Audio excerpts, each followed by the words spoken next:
Good morning and welcome to a brand new day. We are slowly, or should I say quickly, inching towards the end of this month of May and heading to the last month in the first half of 2025. How is it going with your goals? All the dreams and plans you had to achieve for this year, 2025? If you haven't started yet, it's time to take action. I'm Sweetie Abochi, and I do this with Benjamin Akakbo. And this morning, we're going to tell you what we have in store for you. Of course, the first item on our order is the news, the AM news. And after that, we'll bring you AM sports. And then right after, we have our news review segment. Today, guess who's joining us for news review segments? We have Catherine Apweku, former member of parliament and former minister of state. We have Nelson Kofi Jabab. He's a member of parliament for Karachi East constituency. And of course, our very own Afel Moni, former president, Ghana Journalists Association. Those three guests joining us to review the newspapers when we get there. Now, for our big stories today, we are looking at the 24-hour economy policy. After loads of criticism from the opposition on reneging its promise, the government says it is finally ready to roll out the much-touted 24-hour economy flagship program in July, with plans to decentralize this policy. We hear from the opposition now that the government is set to fulfill this ambitious campaign promise, which President Mahama says will transform Ghana's economic structure through extended productivity and inclusive growth. This and many more related stories to be discussed for the first belt of our conversations in the big stories. And then we'll also look at the question, to resign or not to resign. Former Attorney General Godfrey Yeboah insists that no one, absolutely no one, can force the Chief Justice Gertrude Isaba Iraba Tokono to resign. She will assert her right. What do you think about this? We want to hear your views on this matter. So, of course, join us with the comments and your thoughts across all social media platforms. We are Joy News on TV. And a gentle reminder that the AM show is sponsored by Waylead Properties, and we provide quality housing at affordable cost with flexible payment option. Did I already tell you that my name is Suzy Awochi? I did. Okay, so let's get into the news now.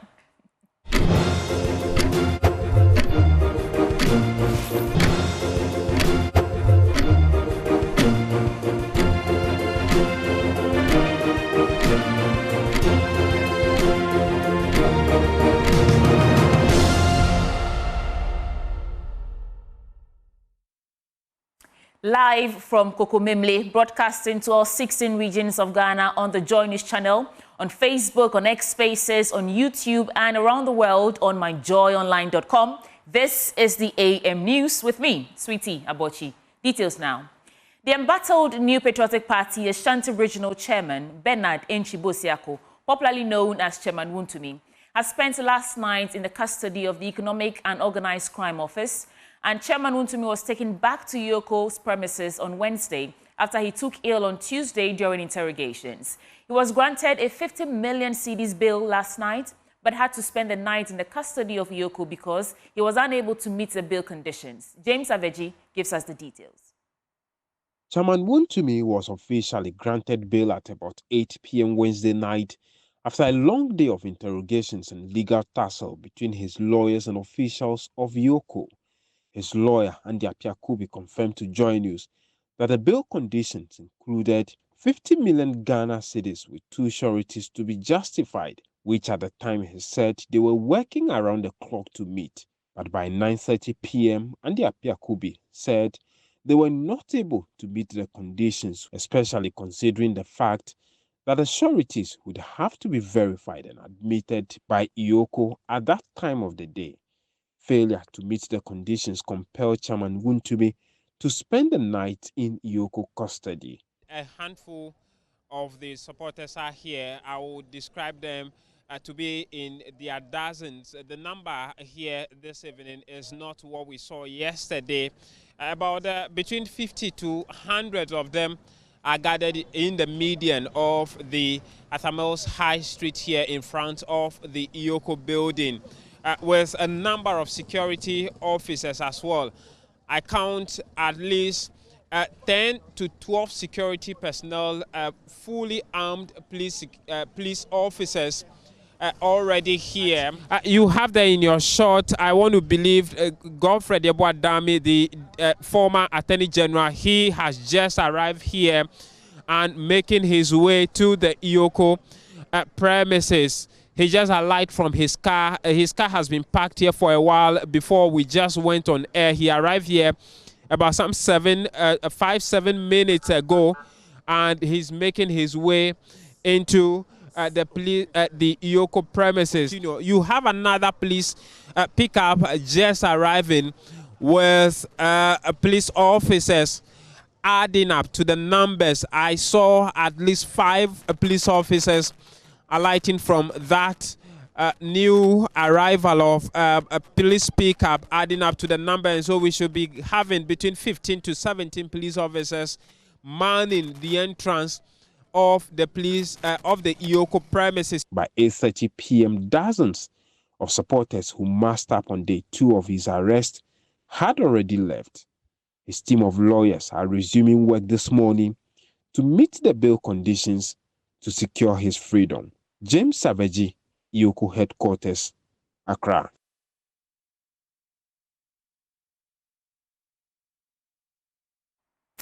Now, the District Director of Education for the Kajebi District has expressed concern over the continued departure of teachers from the area. According to Seth Seiramde, the situation is alarming as many teachers leave the district just a few years after accepting their postings, with some not showing up at all. He says this troubling trend leaves innocent learners to their fate. There's more in this report. Most of our classrooms are empty. Most of the classrooms, some you have 2 to 3 teachers manning a whole primary school. Some of the KGs, we don't have teachers. It's a serious issue. And we wish our top officers can get teachers for us to augment the few we have. That was the District Director for Education for Kajebi District, Seth Seiramde, lamenting the unavailability of adequate number of teachers to man the various classrooms at the basic level. His comment comes on the back of celebrating teachers in the district for their dedication to duty amid the unavailability of relevant teaching and learning materials. He mentions that this development could be due to some government policies where teachers would have to serve the nation after their training at the various colleges of education, and also how far the district is from major cities. The number of teachers here, some go on release and some go on further studies. But the number coming in to replace because of some government policies where the teachers need to go and do national service after attending training college 1 year. It's affecting the number of teachers that we have in the classroom. It is affecting teaching and learning activities because when you don't have the full complement of the teachers, it becomes difficult, especially in the GHS. You see 2-3 teachers manning the whole THS where some have to teach courses that they were not well prepared for. And even in the primary school, some of the classrooms are empty. So it is a serious issue. And you know you must build the children from the KG. And we don't have the KG attendance, especially the trained ones from the college to do the needful. Meanwhile, once you can't read from the KG, it becomes difficult for you to read while going up. So it's a serious issue. To deal with the phenomenon of lack of teachers in the district, the director wants his superiors to allow recruitment from the communities in order to fill vacancies created. The district chief executive for the area, Dr. Samsuraj, has also instituted a fund that would be used to reward teachers in the area in order to retain them in the classroom, adding that his focus would largely be on the interests of the teacher, having been a teacher himself over the past years. Education, I think, is one of the priorities I am going to, work on. It's one of my key priorities.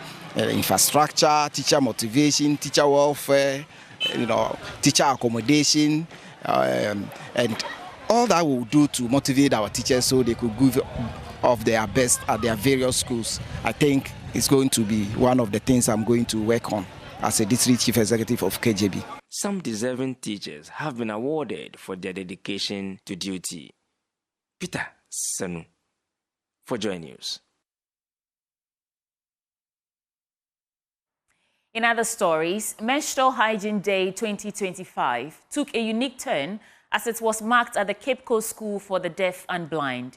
SEGRAD at UCC, in partnership with GES and Comfort, led the celebration with the director, Professor Eunice Faye Emisa, who said the move was to promote inclusivity and support the disadvantaged. Here's more. Menstrual Hygiene Day 2025 was marked by the campaign theme Buy a Pad for a Girl. The director of Segrad UCC, Professor Eunice Feyemisa, explains the reason for the celebration at the Cape Coast School for the Deaf and Blind. We are interested in this day because issues of menstruation borders issues of women and girls. So we felt that we needed to participate in this day. Previously, we do celebrate the day with flyers and social media campaigns, but we felt that today we needed to take an action, move forward, get closer to young boys and young girls, more especially the disadvantaged in our society, for them to also appreciate that we are here for them and that they are also part of the discussions that we have been having. However, the Central Regional Education Director, Juliet Dufi-Otame, indicated that the celebration of menstrual hygiene extends beyond the provision of sanitary pads. The Central Regional Education Directorate has received an impressive 85,328 boxes of sanitary pads, with more on the way. This celebration is not just about providing pads, it's about fostering an environment where all girls feel informed, empowered, and confident in managing their menstrual health. Let us remember that our work does not end with distribution. We must continue to organize educational programs, talks, and competitions to engage our students and foster a culture of understanding and support around menstrual hygiene. Regional Girls Officer Priscilla Christabel Eshen revealed that celebrating the day at the Cape Coast Special School is to ensure equitable, quality and inclusive education. In our quest to attain SDG Goal 4, which emphasizes equitable, quality and inclusive education, we chose Cape Coast School for the Deaf and Blind. And our aim is to ensure that the learners benefit from education on menstrual hygiene and also receive the necessary sanitary products they need to take care of themselves when they are in their menses. Last year, we created a pad bank in the regional directorate to solicit support to take care of our girls in all schools in the central region when they are in their menses. We are still appealing to everyone to come on board.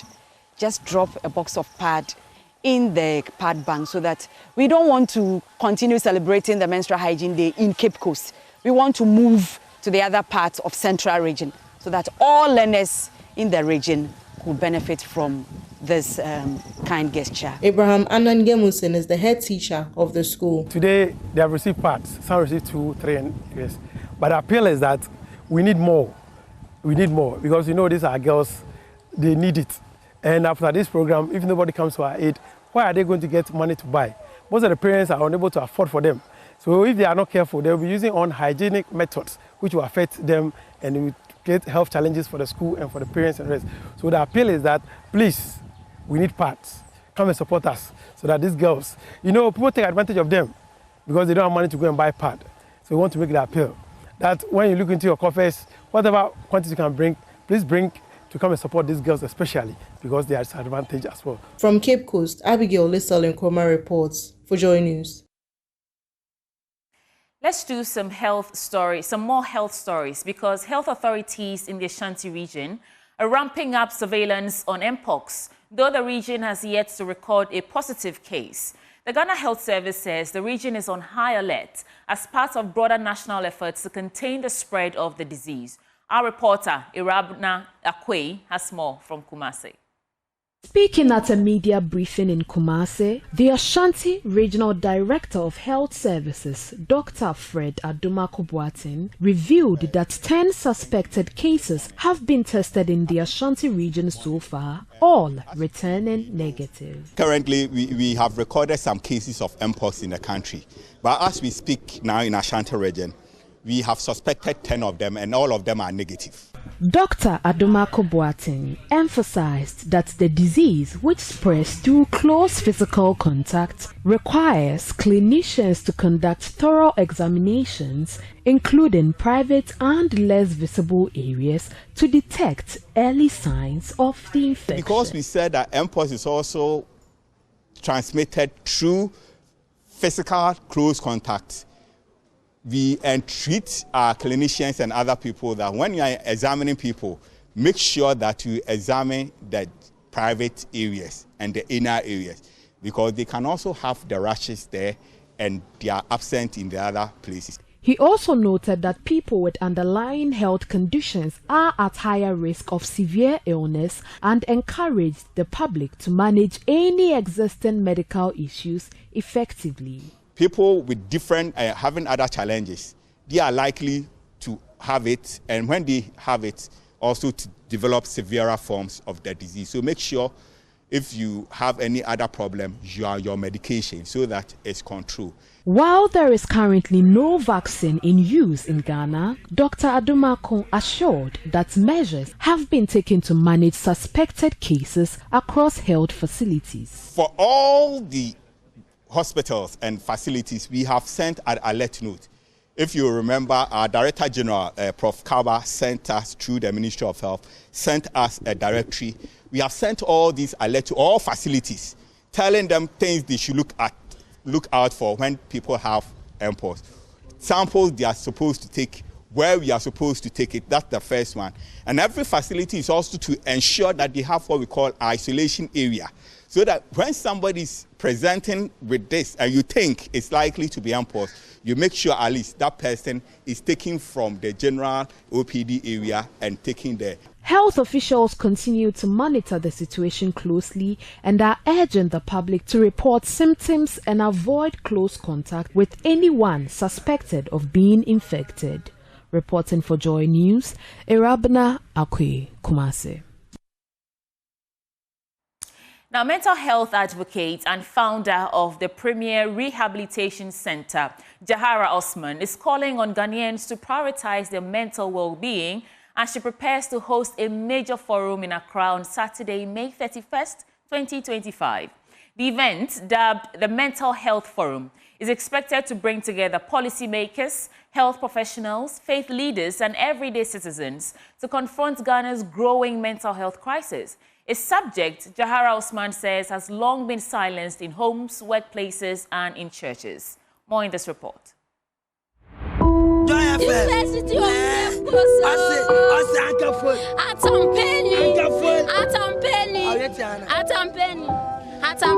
give it to me. In a country where conversations around mental health often remain behind closed doors, one woman is stepping forward, not just to talk, but to act. And her journey begins within. I also have a condition called ADHD, which is attention hyperactive disorder, which is an internal disorder. So this is something that is very dear to me as I experienced it myself. Jahara Osman lived with a reality she now fights to change. From misunderstanding behaviors in childhood to building a nationwide advocacy, her experience inspired the founding of Premier Rehabilitation Center and now the Mental Health Forum. We're not just focusing on parents and children, we're focusing on adults in work environments that suffer from depression, anxiety. We're dealing with people who, for some reason, just when they suffer depression and anxiety, tend to some form of drugs or pills in order to calm their anxiety. We are here to focus on all these issues. The Mental Health Forum, set for Saturday, 31st May, is a launch pad, one where industry experts, parents, teachers, and policymakers will gather to confront the growing crisis. We are inviting everyone, we are inviting people who would benefit from the program, investors, stakeholders, to come join us on 31st to discuss what we can do as a society to provide the answers that are tailored to our own. From children battling undiagnosed conditions to adults silently navigating depression and anxiety at work, Jahara says the silence is costing lives. Mental health is the core foundation of every disease. If you're not mentally stable, you can get any sickness from just not being mentally stable. It's going to be like the base of everything. So let's focus on getting our own brain, our own functions at a stable level, and we would find out that a lot of these diseases that we suffer from will just eliminate itself. They say I'm crazy. So me, I'm frank and free. I don't have a father. My father has passed away. From June, her team will travel the country, from Ashanti to the north, taking mental health education to churches, schools, and workplaces. With backing from the Ministry of Health and the Mental Health Authority, as well as generous partners, the forum is free and it's for everyone. So on behalf of Premier Rehabilitation Center, our partners and stakeholders, we officially launch the Mental Health Forum 2025.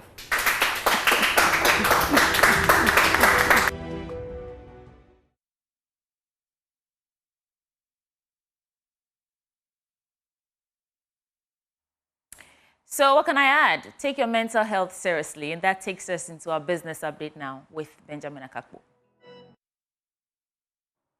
A very good morning to you. Welcome to our business updates, and we start with the currency market for today.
Well, let's get into our stories now. And the African Development Bank has urged Ghana to fast-track structural transformation for rapid, inclusive and sustainable growth to address socio-economic challenges.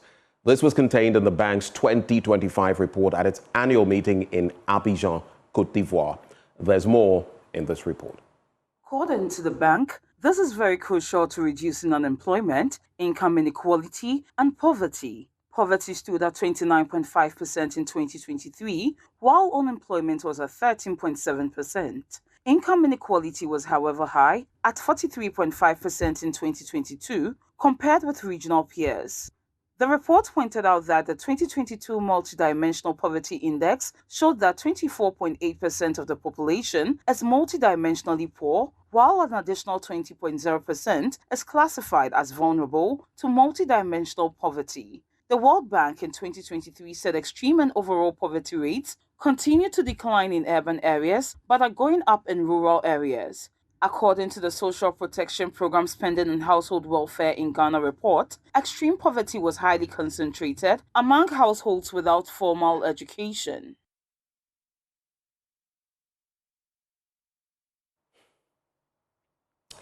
In our next story, the Chief Executive Officer of the Tree Crop Development Authority, Dr. Andy Osei Okra, says the authority is taking strategic steps to enhance the export of Ghana's tree crops.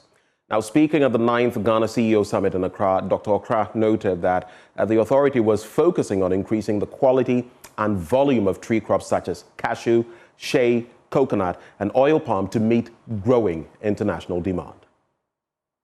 As you know, a Tree Crop Development Authority is responsible for regulating and then developing 6 selected tree crops, i.e. cashew, oil palm, rubber, shea, mango, coconut.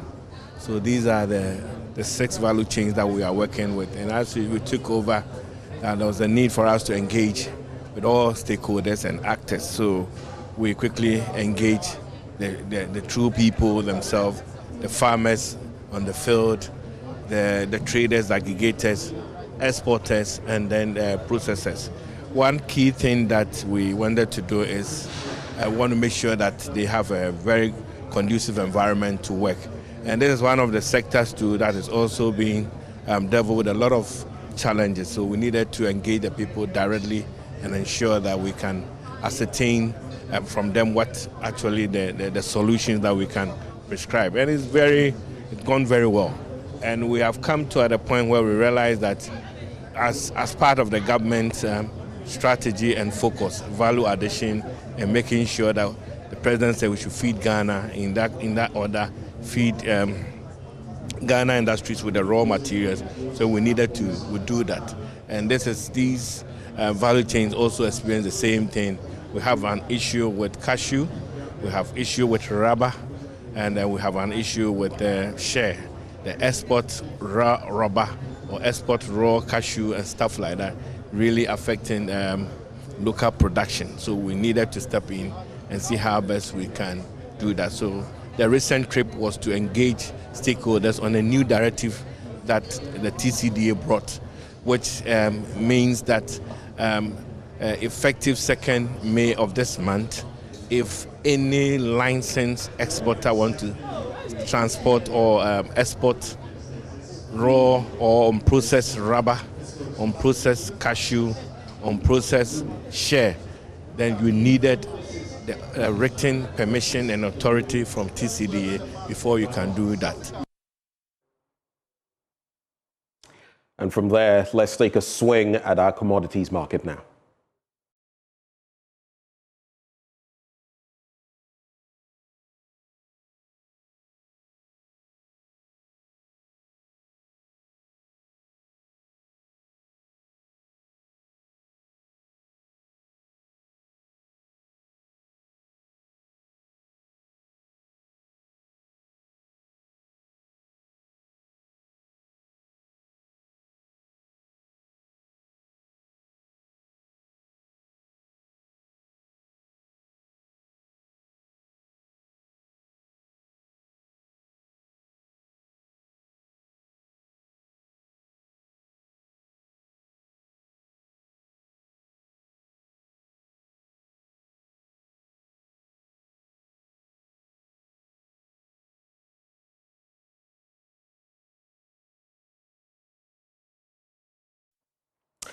Well, that's how we cap off our business updates, but we're going right into sports in a bit. Definitely something we're going to tell you about. The Unity Cup and the Black Stars falling to the Nigerian Super Eagles. Muftau Nabila Abdullahi or Haruna Mubarak will be serving you that in a bit.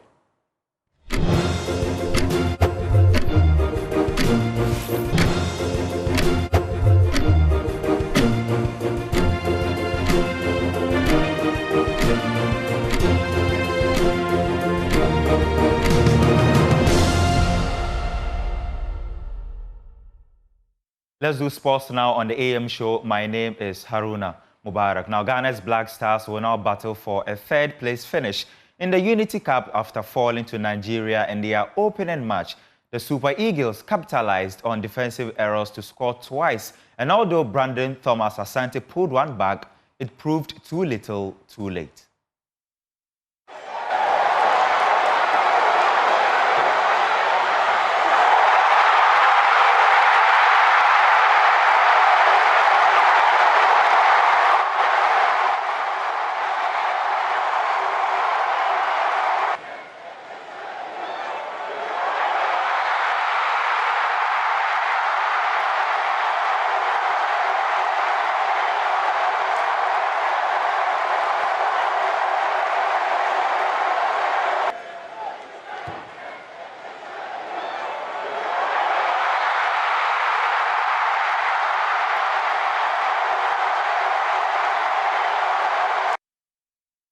Two against Onyemaichi. Barbonsu, he wants a debut goal. He's very direct.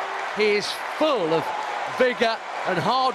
He needed some finish from that angle, but even so, he's a second favourite here. And look at the desire here. Nothing wrong with that challenge. Having got there, wonder if there was a better option than the one he with the give and go, and he's quick enough to get there, needs a good ball, and he's found one. Not a lot of room in there. Still nearly made it happen though, didn't he? Good effort from Brandon Thomas Asante. What a pass. Barbonsu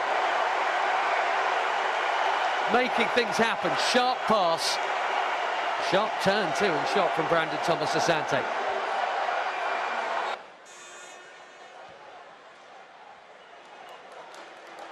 That's a good ball and a great run. Three in the middle. What a goal that is on the counter. And it's a first for Ghana, not only tonight, but for Brandon Thomas Asante. Kick out and a finish to match. Credit to all three of the Ghanaians who made it happen. Tonight, one from the start and one as a sub.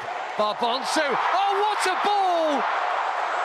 And what a chance for 2-2 at the far stick for the skipper. Now Ayew, oh beautifully done for Francis, oh what a stop that is! Maybe a game-winning stop from...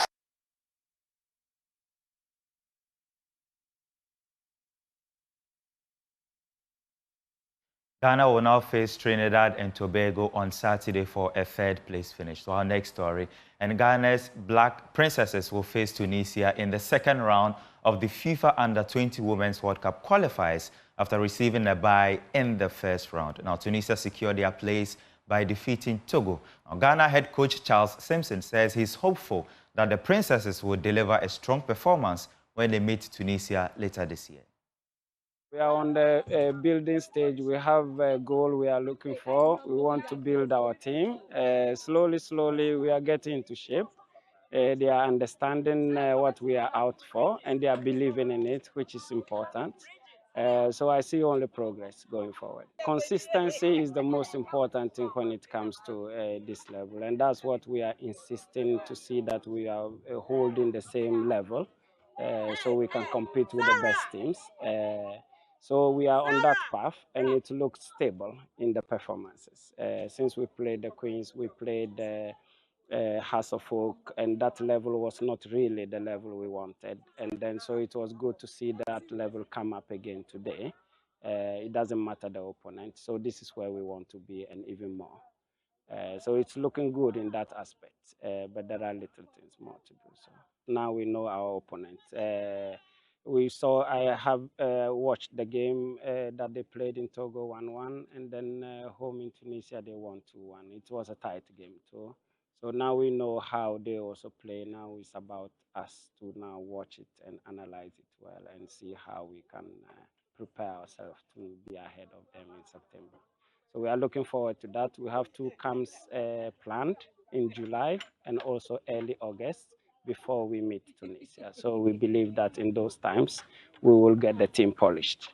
We got some new players in this week just for us to try some positions that we are still looking for. So we are still on the building aspect. I'm also going around to watch some middle league games to scout, to see if we can find some roles that we are still looking for. Suffolk will have both their men's and women's teams competing in top flight football next season, as Oaks FC, their women's side, have secured promotion to the Women's Premier League. Oaks FC clinched their spots with a commanding 4-1 victory over Roots Sisters in the regional playoff championships, sealing qualification with a game to spare.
live for the news review segment on the AM show. Good morning and welcome aboard. The AM show is sponsored by Waylead Properties. And here's a question we keep asking you. It's time for you to take action if you're thinking of a rewarding investment that you can engage in. Because Waylead Company Limited is that preferred choice for such investment. Waylead Company Limited is a real estate company with several developments to its credit in Accra. And their newest development, Willow Lane, is where elegance meets tranquility right here in the heart of Accra. That's where you want to invest because we provide quality housing at affordable costs and with flexible payment option, in addition to a 24-hour security, reliable power supply, and other social amenities to make your stay a memorable one. Give us a call now on these numbers, 0240-111-119 or 0504-499-999. You can also visit our website on www.waylead.org. So my guest joining me this morning for the news review, we have Madam Catherine Afeku Ablema Afeku, former Member of Parliament for Evalu Ajiboro constituency and former Minister of State under the Eswal administration, and of course our very own Afel Money, former President of Ghana Journalists Association. Welcome to the program, lady and gentlemen. Thank you. It always ignites a high sense of pride to be on your program. Thank you for that. Partnered by Her Excellency, Catherine. Oh, and we got to bow, everyone. But I mean, I realized that you're in high spirits this morning, Catherine. How is it going this morning? Usually we give our guests a minute and a half or 2 minutes to walk us through any reflections they may have on a national issue. But I'm wondering what that would be, because you came in very excited today. What's on your mind? Well, it's just being in a good spirit, being alive and being grateful. I think, and of course, I had my coffee. I'm an avid coffee drinker. Okay. But just generally being in a good spirit for just being alive. That's the one. But if you want me to spend my 2 minutes on a topical issue, yes. I'd like, Ms. Alfemone is really one of my mentors, by the way. You know it today. Oh, thank you so much for the honor. I want to bring to the fore the cry of the school feeding caterers. These women, poor women, borrow money to buy food and to give it to the children that we are hoping will be the next generational leaders. And they are stuck with debt. So we use this great platform to appeal to the First Lady. She's our mother, to see to it that these women are paid. So that is really my concern this morning. It's an objective request. It is not partisan. The women who fed the children are still being owed. And when you come into office, you take the assets and liabilities. This is one of the liabilities that I would request our First Lady. You see where I'm going? I'm not asking the President. I'm not asking the Finance Minister. I'm asking our First Lady, Madam Lodina, please, a phone call from you will touch the hearts of our Finance Minister to pay our ladies. Thank you. I remember the last time you were here was the same call. It has you were not talking been, about the same it touches issue. my heart.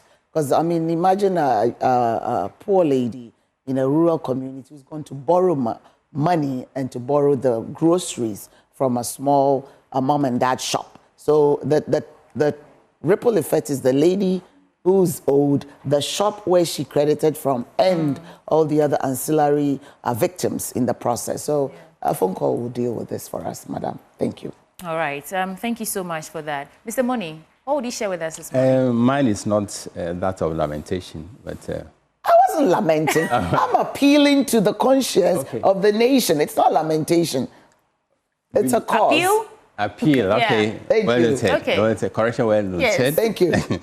And I would like to look at the upcoming DG election. And tomorrow is the last day for aspirants to pick up forms to contest the various positions. And after that, the whole election will crank into gear. We all know that every election induces its own tension. So we've in the past, we've witnessed the high voltage tensions and red hot tempers which characterize the DG elections. Yeah. Ending up in courts, and but the points ought to be articulated that elections are not won in the courts, are won at the ballot board. So we call on journalists to offer themselves to occupy leadership positions, to have catapult the GG to a higher pedestal. And many are shackled by fear because they think they are not sure whether they will succeed. But success is a child of audacity.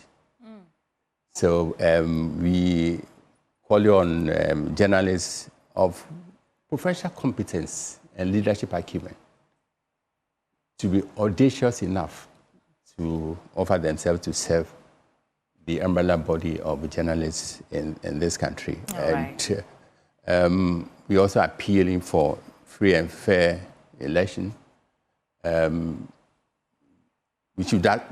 What happened the last time has been consigned to the dustbin of history, but history should always serve as a guide. We should play it very fair, and there should be no sign of manipulation anywhere. The best candidate should win, and we also call on journalists to vote fairly. All right. And their conscience should guide them to vote into office people of competence and character. And to add a little to character, leadership is about character. I want to make room for our third guest to join us. Okay. So I'm going to go to the Daily Graphic now. Let me start sharing the stories on the front page. And then maybe in the course of the conversation, you can add your last bit of that. So on the front page of the Daily Graphic newspaper, on tax exemption irregularities, hold public officials accountable, PwC senior partner is saying. And Supreme Court dismisses Chief Justice's injunction application. Borrow only for revenue generating projects. This is coming from Mr. Tekpe. And Professor Kia Brinchum chairs 18-member National Media Commission. These are the stories on the front page of the Daily Graphic. And there's one here I need to put out there. It says, when you need to pay your taxes, levies, and all statutory obligations on ghana.gov, we can help. There's a number here. So pick a copy of the Daily Graphic for yourself and get into it. And it's a good time to welcome Mr. Nelson Kofi Jabab. He's Member of Parliament for Krachi East constituency. Welcome aboard, Honourable. Thank you.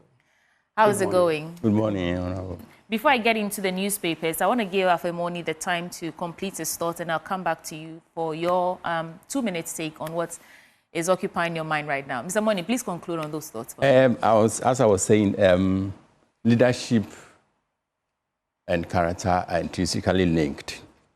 And to quote Helsinki, leadership is character. So we should make sure that men and women of character are voted into office to help drive the GG to a new level. All right. Yeah. Thank you. So, Mr. Jabab, what's on your mind this morning? In a minute and a half, 2 minutes at most. Share with us. Thank you. First of all, I want to it. I will fine you, please. And you have to pay the fine. Thank you. There's no problem about that. And what is bothering my mind this morning is a national issue. Yesterday, the director of Ghana Health Service sounded an alarm that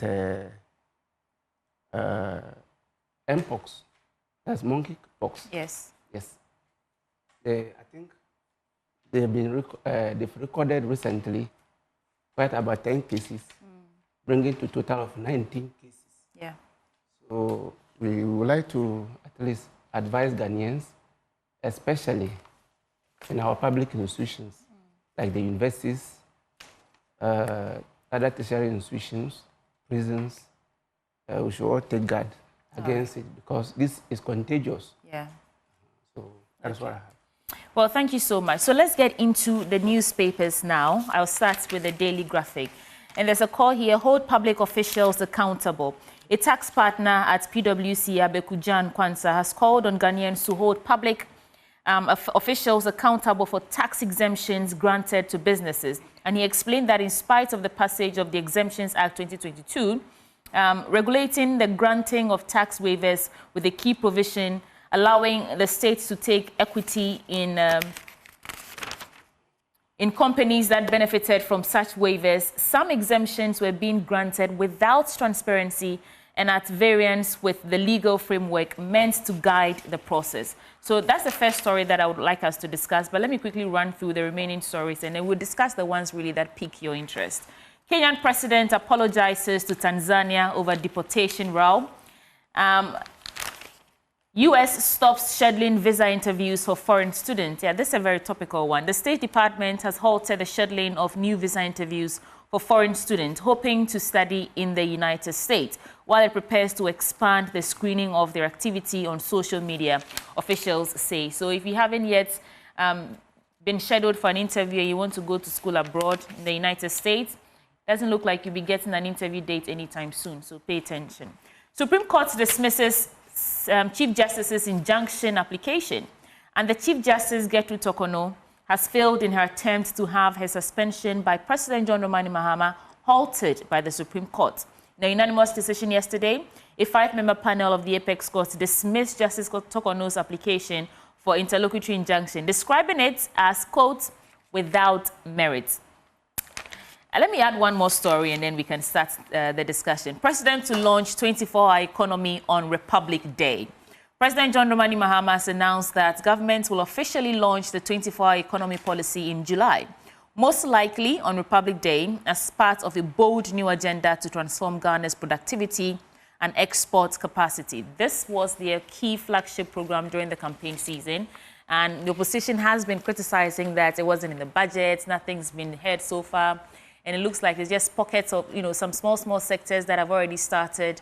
And now it looks like they're finally ready to launch the 24-hour economy policy. I want to start with you, Mr. Jabab. I want to give the last word to Madam Catherine. Yeah. So on all these stories, Supreme Court dismissing the CJ's application, the rollout of the 24-hour economy, the U.S. visa scheduling halt for those students who want to go and visit or study in the U.S. And that's call for Ghanaians to hold public officials accountable. It's when it comes to tax waivers and tax exemptions. Thank you.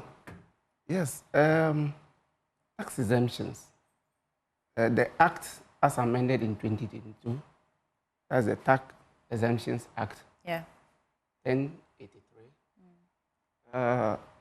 It is not for nothing that taxes are exempted for some specific institutions or individuals.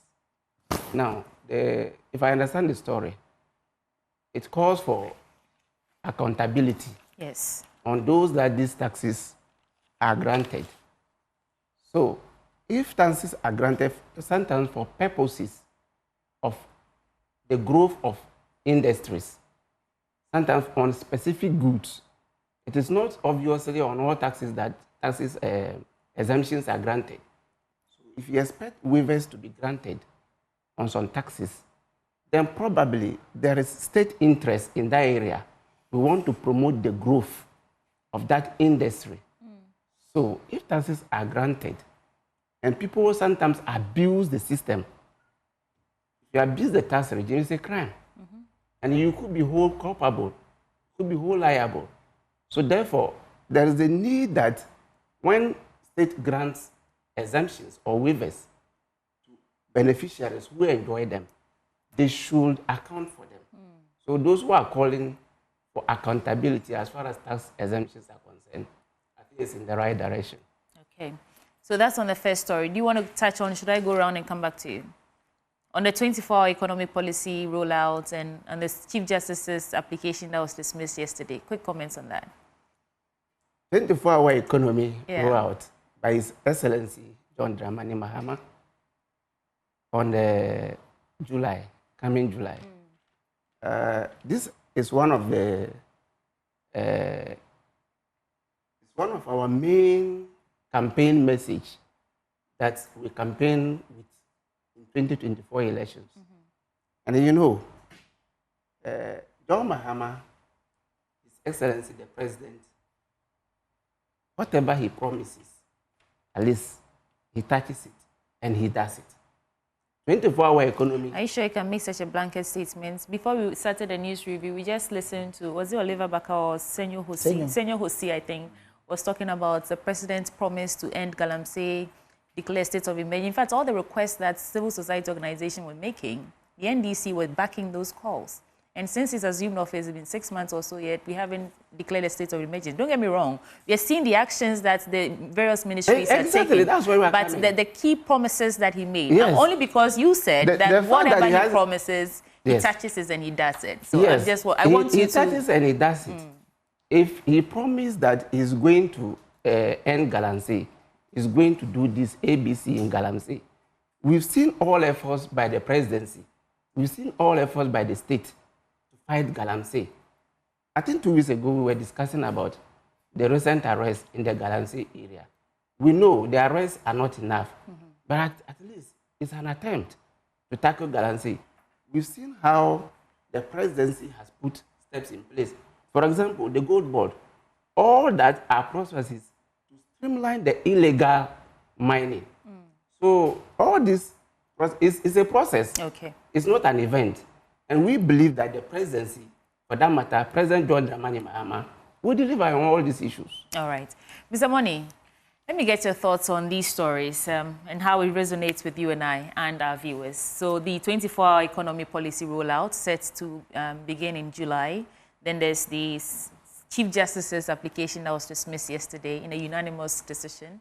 And I think the call to hold public officials accountable when it comes to tax waivers. Those are our main stories. 24-hour economy. It goes without saying that it was a major campaign promise by the ruling government. So far, the opposition has been on the neck of the government that no action has been seen. And so, as you speak, it remains a whole rhetoric. So the ball is now in the court of officialdom to prove their critics wrong by rolling out a system which will multiply the number of employed Ghanaians we have. And unemployment is a big issue, and 24-hour economy has been so designed to help address this issue. So all eyes are on the government to meet the expectations, which are so high. And we know Rome was not built in a day, but the president knows very well that he has no luxury of time, and Ghanaians are impatient, waiting for him to deliver on his promises. Otherwise, they will express their revulsion at the polls, whether he stands or not. Stand. On the tax exemptions, the saying by Amlandes refers. Amlandes once said, the naked truth is better than a well-dressed lie. And the naked truth, contextually, is that tax exemptions have been, the intentions are good in certain respects, but we all know that tax exemptions have created loopholes for people to make the state feed fat from or the reap where they have not sown, and calls have been rising on the government to block the leakages, the hemorrhage, stop the hemorrhage, to ensure that we derive maximum benefit from the tax exemptions. We all know that even though the CD has been rising, even though there are signs of economic recovery, all this does not obscure the fact that our economy is still on the ropes, and contractors ought to be paid. Workers are still have the appetite to go on strike because their expectations are not met, their demands are not met. So all this reinforces the need to plug the loopholes and ensure the nation derives maximum benefit from the tax exemption. Okay. Something you said about the economy, I had a chance to interact with, regular Ghanaians. It came out as if I don't interact with Ghanaians on a daily, but I mean, I went into the town, like I went to Abosokai to speak to spare parts dealers because there's a call on them to reduce the cost of items. And they were saying some hard truths that I think I want to share. They're talking about the increase in electricity and water tariffs. they're talking about import duty remaining the same. The fact that the cedi is appreciating doesn't mean automatically they have to reduce the cost of their goods and cost of living is still bitingly bitter. Yeah, it's not all that rosy right now. That is the truth. Anyway. But one thing I may ask, sorry to interrupt. Yeah, go ahead. Assuming the city had not appreciated this cost of spare parts and other things, the utilities and other things, they were still high. You see it? So what we are appealing to Ghanaians, especially the traders, is that we know, you see, Rome was not built in a day. This government came barely 5 months ago, and we've seen how giantly the cedi is posing against the major currencies of the global trade. Okay. So with that alone, they should also be a bit considerate. We are not saying that they should take everything so that Ghanaians will just be, Ghana will just be a heaven in a day, but at least it can ameliorate the suffering of the consuming public. Okay. Let me throw that to Madam Catherine now. It's your time for us to hear you out on all the stories. This is the first round. A very good morning to your cherished viewers. Sweetie, you gave us a few topics. The first one is the tax exemption. Yes. I have an interest in the tax exemption because we also, in fairness, need to let our viewers appreciate the work done with Act 1083. There's a lot of discretionary powers vested in the finance minister. True. As much as Parliament will give the approval, executive approval in terms of cabinet support, about 80% is resting on the shoulders of the finance minister. And if you look at the rationale behind the tweaking and the amendment that brought in Act 1083, it was to promote investments. GIPC, free zones, these are areas that they really appreciate tax exemptions. So it wasn't things that were just done arbitrarily. You have the law backing the issuance of tax exemptions. Where our concern as citizens is really the monitoring and the evaluation process. When you're given a tax exemption to an entity operating in a free zone enclave, are they using it to create jobs? Are they using it to reduce importation of goods that can be made in Ghana? So these are the areas like, you have the public interest account committee. Yes. We should have a similar focusing on tax exemption, its usage and its implementation as to how it benefits. But I will go a radical step further to say, maybe it is time to look inward. Why don't we tax exempt our own industrialists? This was where 1D, 1F had come in with the policy of giving tax exemption to local industrial giants. So you could set up your own factory, employ Ghanaians. It seems our tax exemption law is geared towards the foreign investor to promote FDI. But what about internal generated businesses that is homegrown that can actually support? So it was started with 1D, 1F. If you're a Ghanaian, you want to set up your small cottage industry, you were given some kind of incentive. So government should look into that. I think with that, the monitoring is easier. If you give it to some foreign investor in a foreign free zone enclave, how are you going to track? Because remember, they have a lot of incentives protecting the repatriation. It's actually one of the clauses is they have 100% expropriation and you don't interrupt or interfere. Right. So these are ways that we can term and stem the outflow of revenue by working on giving it to our indigenous businesses. That's a great point. Just to add that, I think next time we see the next batch of tax exemptions going to Parliament for approval and all that, before the Public Interest Committee, we should all be interested to ask questions. Who? Why? Who? Why do they deserve to be exempted from taxes? So Other that than we're a not just... Ghanaian. Yeah, because I think that the full story is saying that some people even use it as a way to indulge in corruption and some sort of... It is very possible. malfeasances. So, So let's we should focus all be on us. interested in that. Yeah. Yes. Now, the next stories. The second one, of course, of special interest, 24-hour economy. Sweetie, let's be objective.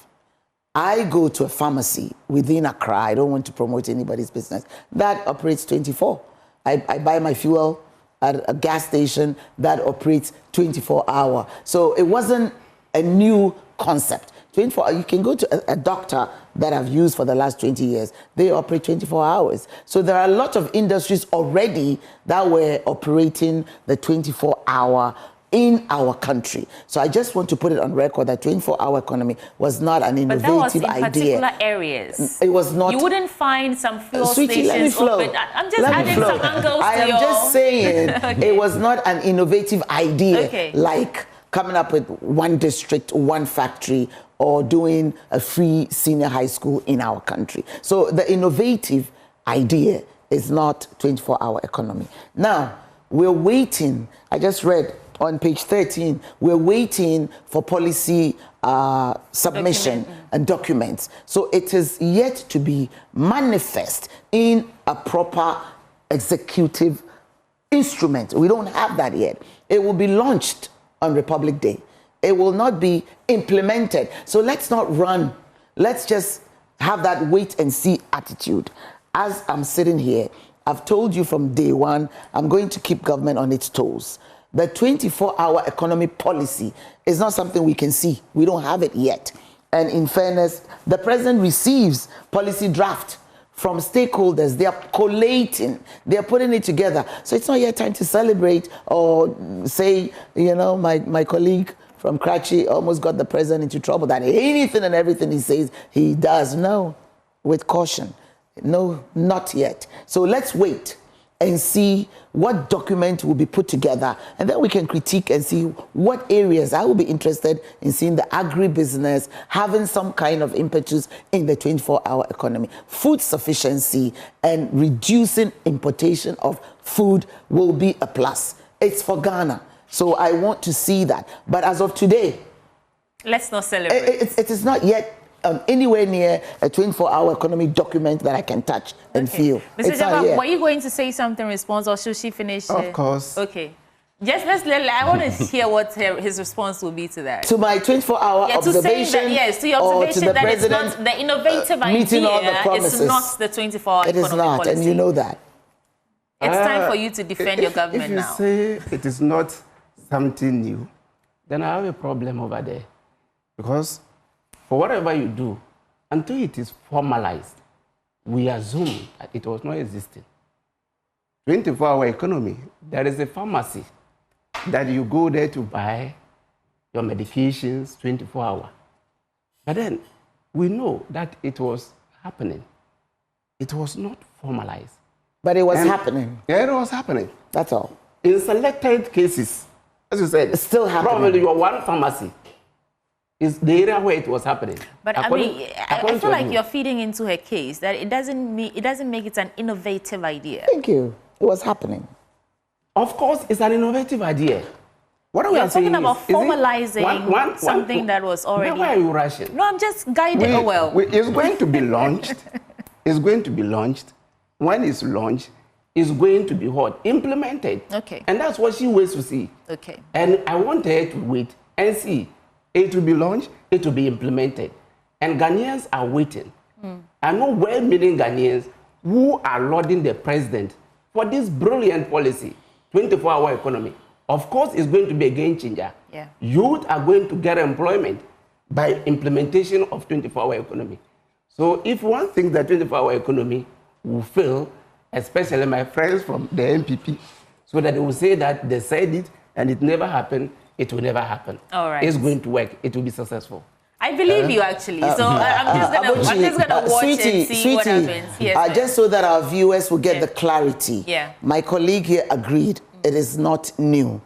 And he has agreed that my wait and see approach is appropriate. But for you to go the next step and say someone is sitting on a fence and waiting for it to fail, that does not make Ghanaians patriots. Well, okay. And he needs to, yeah, he needs to. I don't think that he meant, he said that. Well, he said that. So that whole negative spirit needs to go. Mr. Afelmoni, you are GJ. You edit. Edit. What I said is that not she alone. Not Even the time we were campaigning with this policy, 24-hour economy, you hear a lot of MPP, communicators. Right. Oh, no, this is not new. 24-hour economy, it will never happen. is just. My So, dear, but the truth is there are you indeed said some people ESHS will not happen. There are So it's nothing new. There are indeed some new. people who are waiting on the fence for governments to fail one way or the other.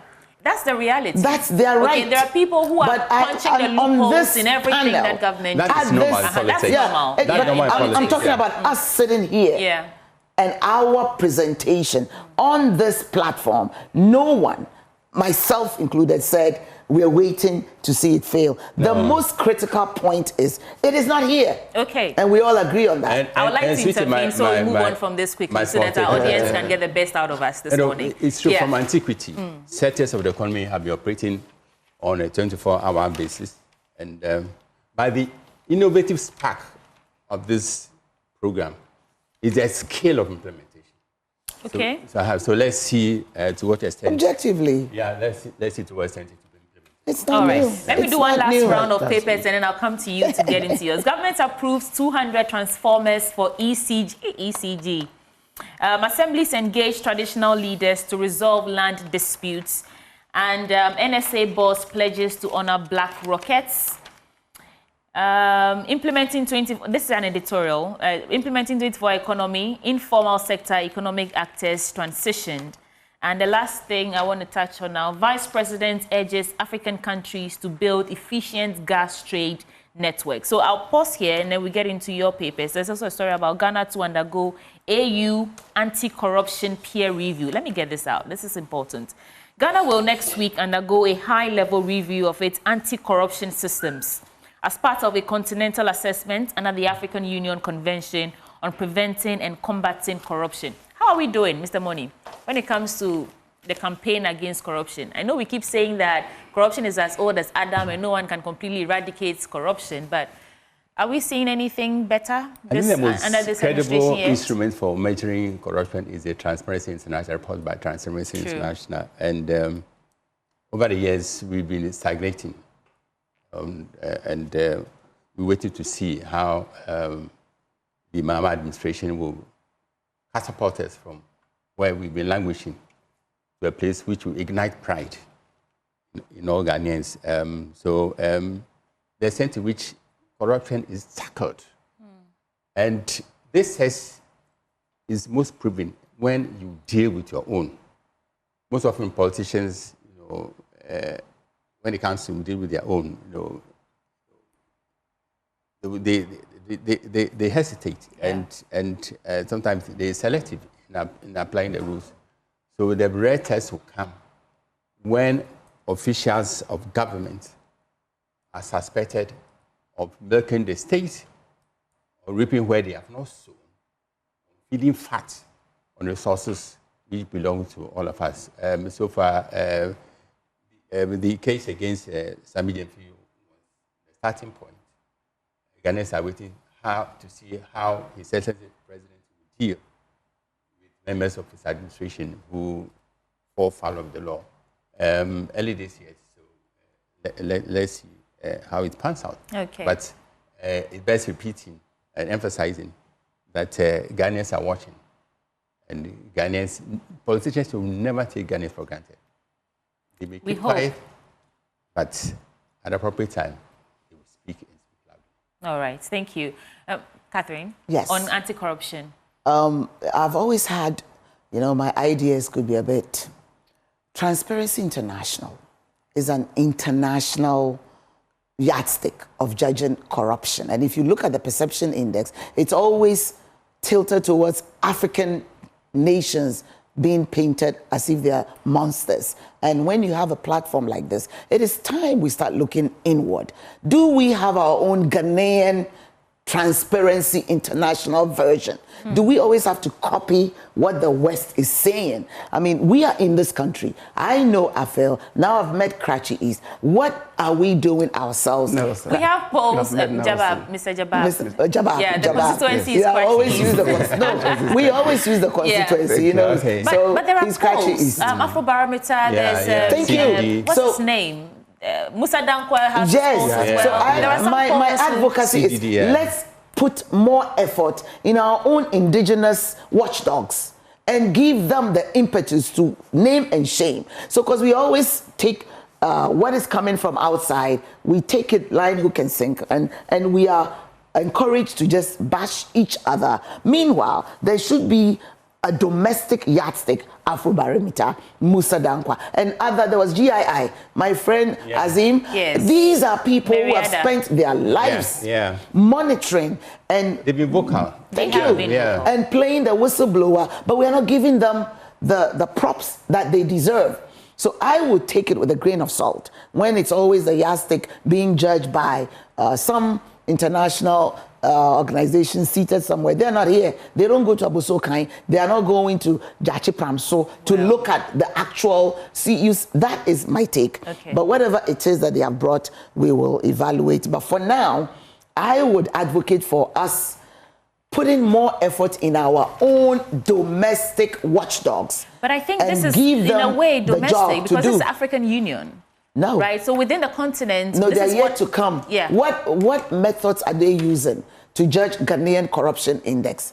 How would you judge Botswana and their corruption? What do you have and how do you judge it? So I'm just saying, let's think outside the box. Okay. There are people in Ghana who are doing a good job. Let's listen to them. Let's hear their thoughts and let's use their yardstick to check ourselves as people in office. Okay.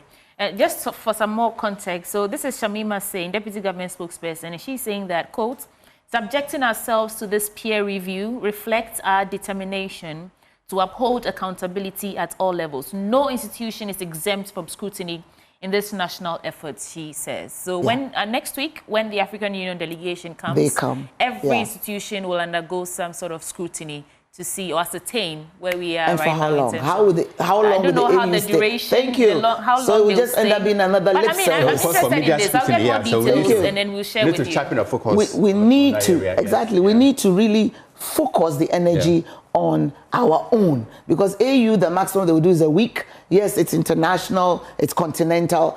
We've had the peer review mechanism. Remember the days of President Kufuor? Yeah. Okay, so it's going to be another talk shop. So let's focus on our own and use their yardsticks to judge our performance in the corruption Mr. Jabab, final word on this, and then we get into the Ghanaian Times. Yes, Ghana is a member of the United Nations.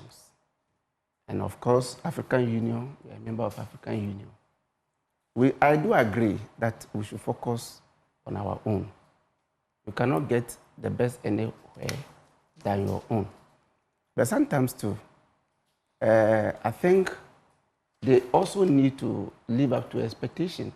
They need to do better for people to accept whatever, at least, whatever,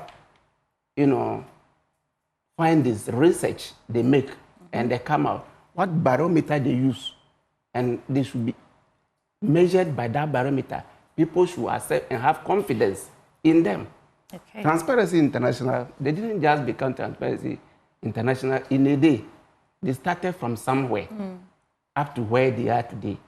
So we believe that we may not be up to that standard, but at least people should see, Ghanaians should see that our own are doing something that we can be proud of, that can be compared. Musa Dankwa and Co. They should come out with sometimes their research, their findings, with barometer. People should see that clearly this is something that you can trust. Right. You understand it? So if you have this confidence in them, why not? Now, you see that there is the need. Everyone is looking for that transparency. Everyone is looking for that fight against corruption. And the presidency is committed to fight corruption. We know Ghana as a nation is committed to fighting corruption. So if we are committed to fighting corruption, then our institutions must be something that we have confidence in. So if we have our local institutions that will help us fight institutions, there should be confidence in them that these institutions can help us fight corruption. Then I bet you they will grow. Okay. So you know how they say that sometimes the optics are very important. And I hate to bring this back because I was one of those who thought that that horse was overflogged. the Sami Jemfi case. But because Mr. Moni just mentioned it, that it was a true test of, how committed this administration was. I want to pick your thoughts on that again, Mr. Jabab. Do you think that now that that's blown over, because, I mean, every issue, every major scandal in this country takes 32 weeks, and then we just move on to something else. But now that that's blown over, do you think that the presidency, this administration, actually demonstrated that they're committed to fighting corruption?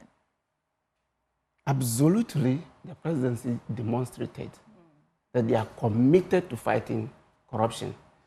Sometimes people get it wrong, comparing apples with mangoes. Why am I saying this? Sami Jemfi's issue, what was it? What basis is it? Let's not get back into that, bring back the arguments, because we have to get into it. No, but you answered my question. You said yes, the government is committed. The government is committed. Yeah. And I think the process was fair. Okay, let's leave the rest for our audience. Question was okay. Okay, thank you. So let's get into the Ghanaian Times newspaper now. You can walk us through the stories on the front page and then do two major stories that you want to walk us through. Sweetie. You want to go back to Sami Jemfi? No. I was just... not him as a person. Yeah. It's just the government's commitment that he was saying.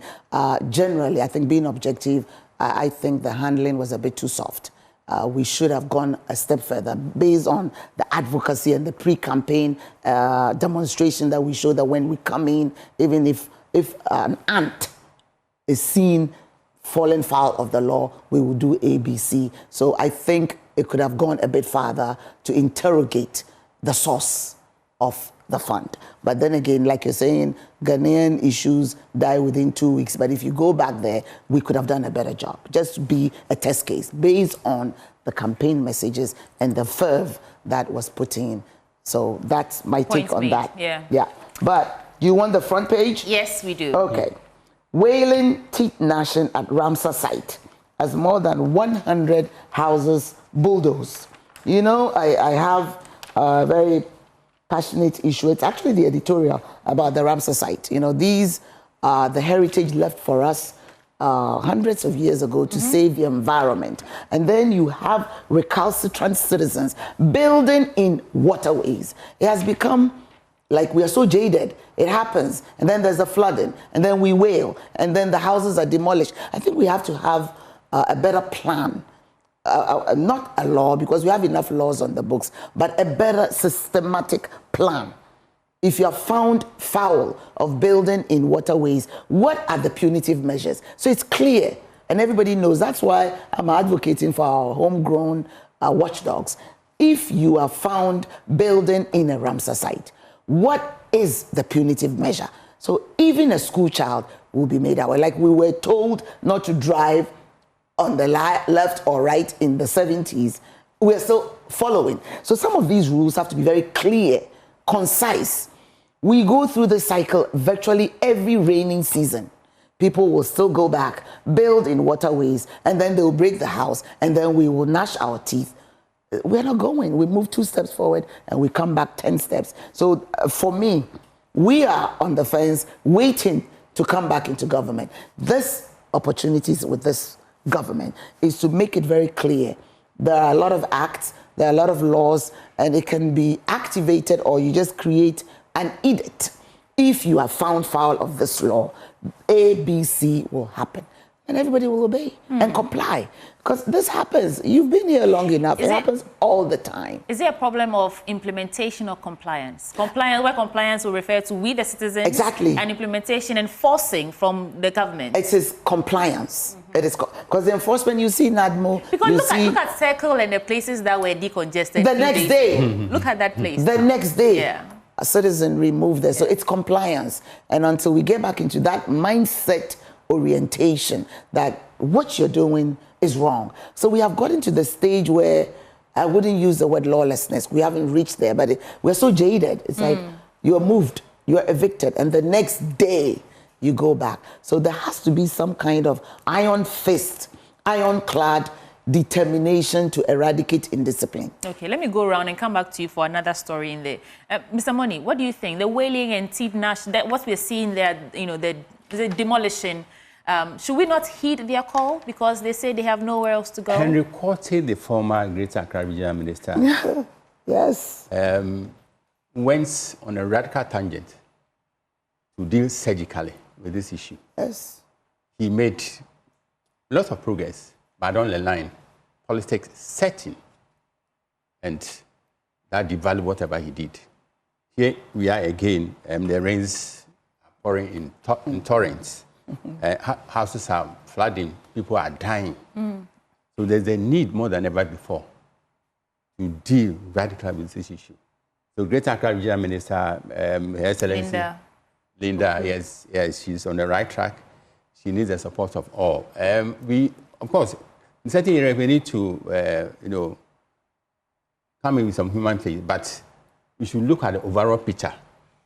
If we do not deal with this radically and surgically, to come back and haunt us and inflict greater disaster than we are seeing now. So the time has come.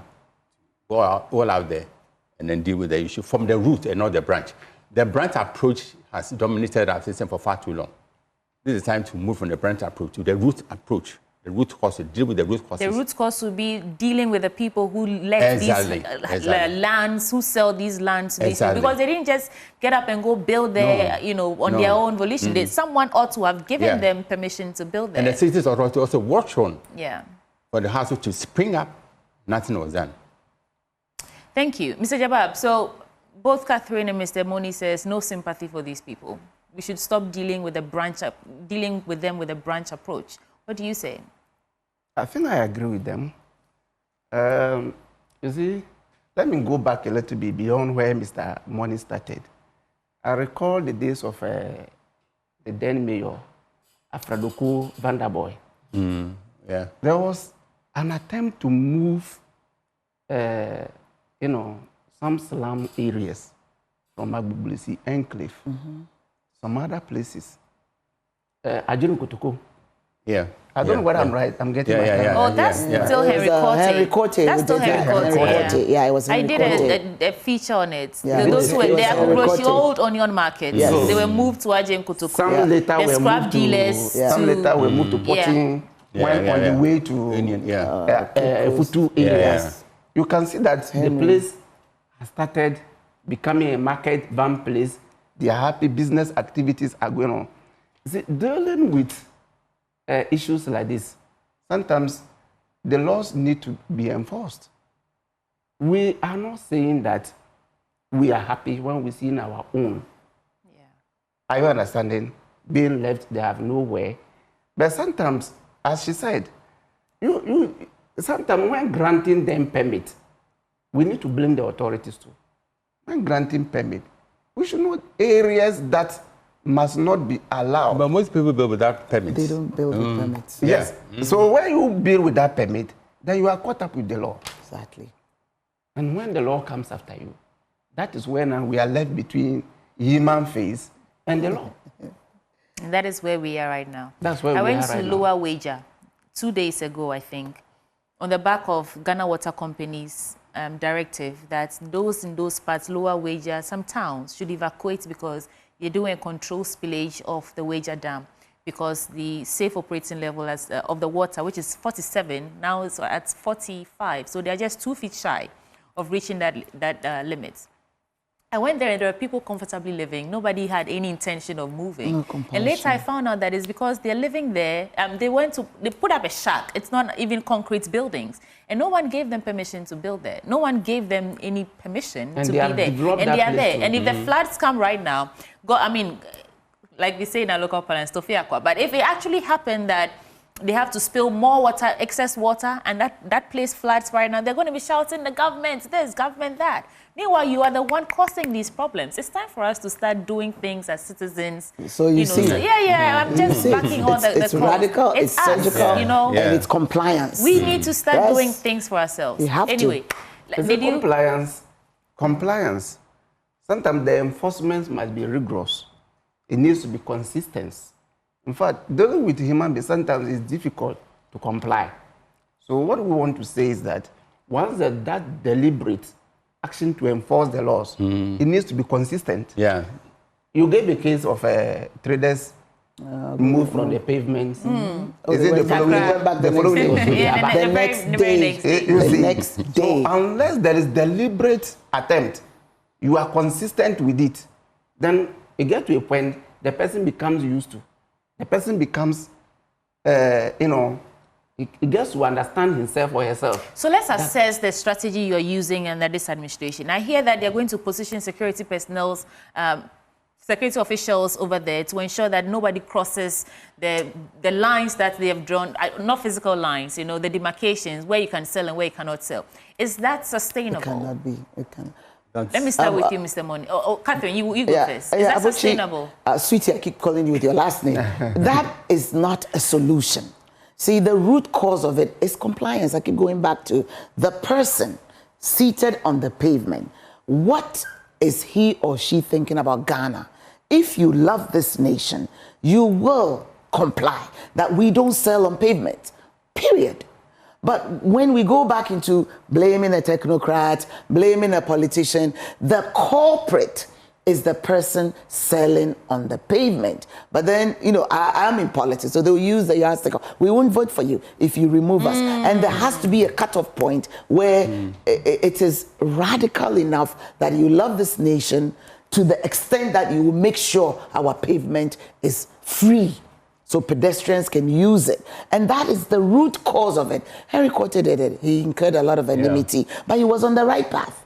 See, and then politics will get in the way. Human face will get in the way. That's what I'm saying. It starts with the citizen. Thank you. It starts with me and you. Mr. Money, is it sustainable, what they're doing? Also, I hear they're going to have a day or two where they can all come onto the street and sell, and on the other days they have to clear off the pavement. Is that sustainable? Straight implementation of the law or the bylaws of the AMA should go in tandem with alternative places for the women to sell.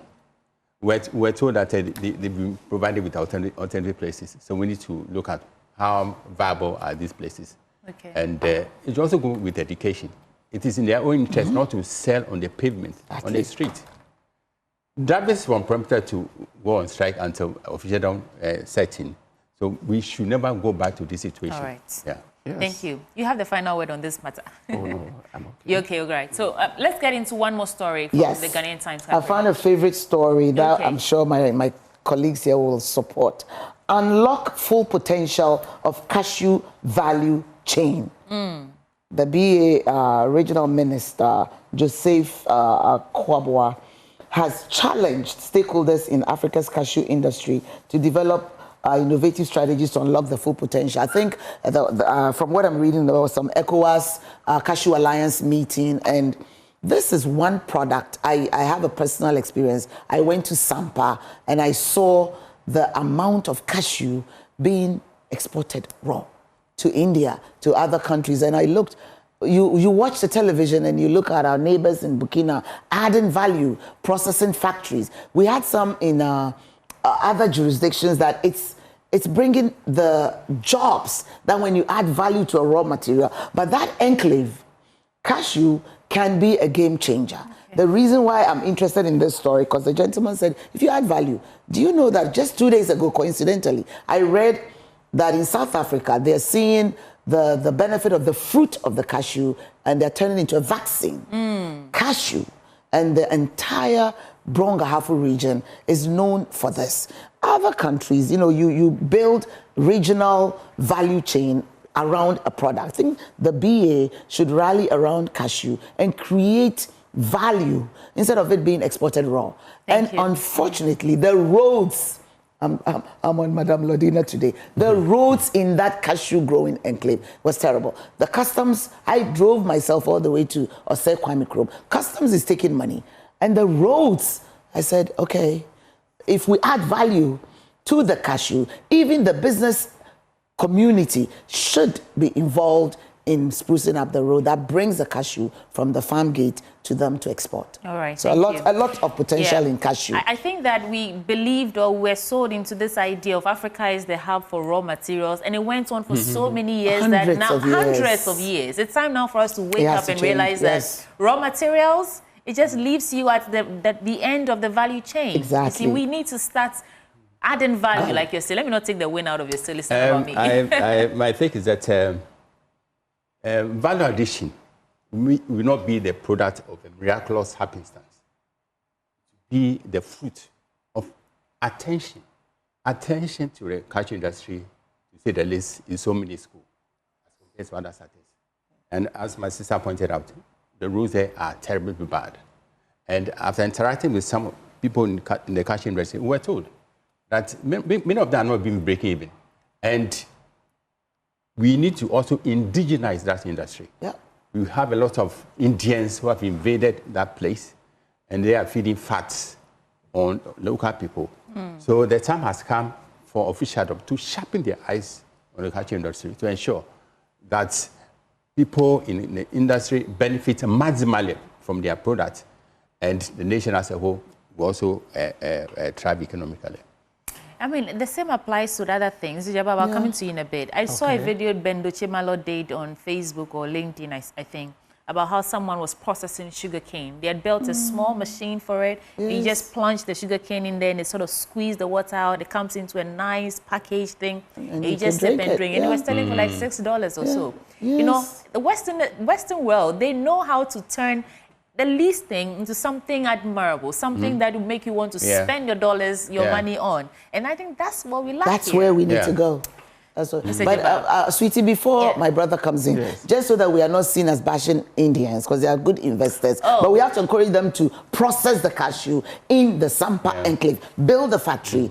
It's the same value chain. You add more money. So don't take it to India, but create the factory, add value, do the juices, do the cashew nuts, and sell that value added back into the community. So guess who they sell the processed one to? Us. They come and take the raw materials here, go and do whatever they do, and come back here, and then we will buy at exorbitant prices. Mr. Jabab. I think with them, they have identified the various uses of this cashew. So even when they come here to get it in the raw state, either they process, they don't process for now. As they don't process, they export it to their country. I read that in India, they use cashew nuts mostly to manufacture immune boosters. Yes. And it's so effective. And they bring this back in process form, and yet we go and buy. You see, so the best way to go, as I agree, is value addition. We need to process our raw materials. Cashew grows, I want to say, almost all over Ghana. Okay. You go to my constituency, for example, Karachi East. Recently, when some farmers decided to cultivate cashew, if I'm not mistaken, in a few years, it will become one of the major crops in the area. Wow. Encourage that, Yes, and they get a lot from cashew. So I believe that Ghana, God has blessed the land. So many things can be, produced on this land. If cashew is given attention, the industry is given attention, not just producing it, but we should have the consensus efforts that we want to produce, we want to process it, and that we can derive the maximum value of that cashew industry, and it will benefit us. Thank you. So the conversation is reminded me of something I read this morning from Professor Douglas Boateng.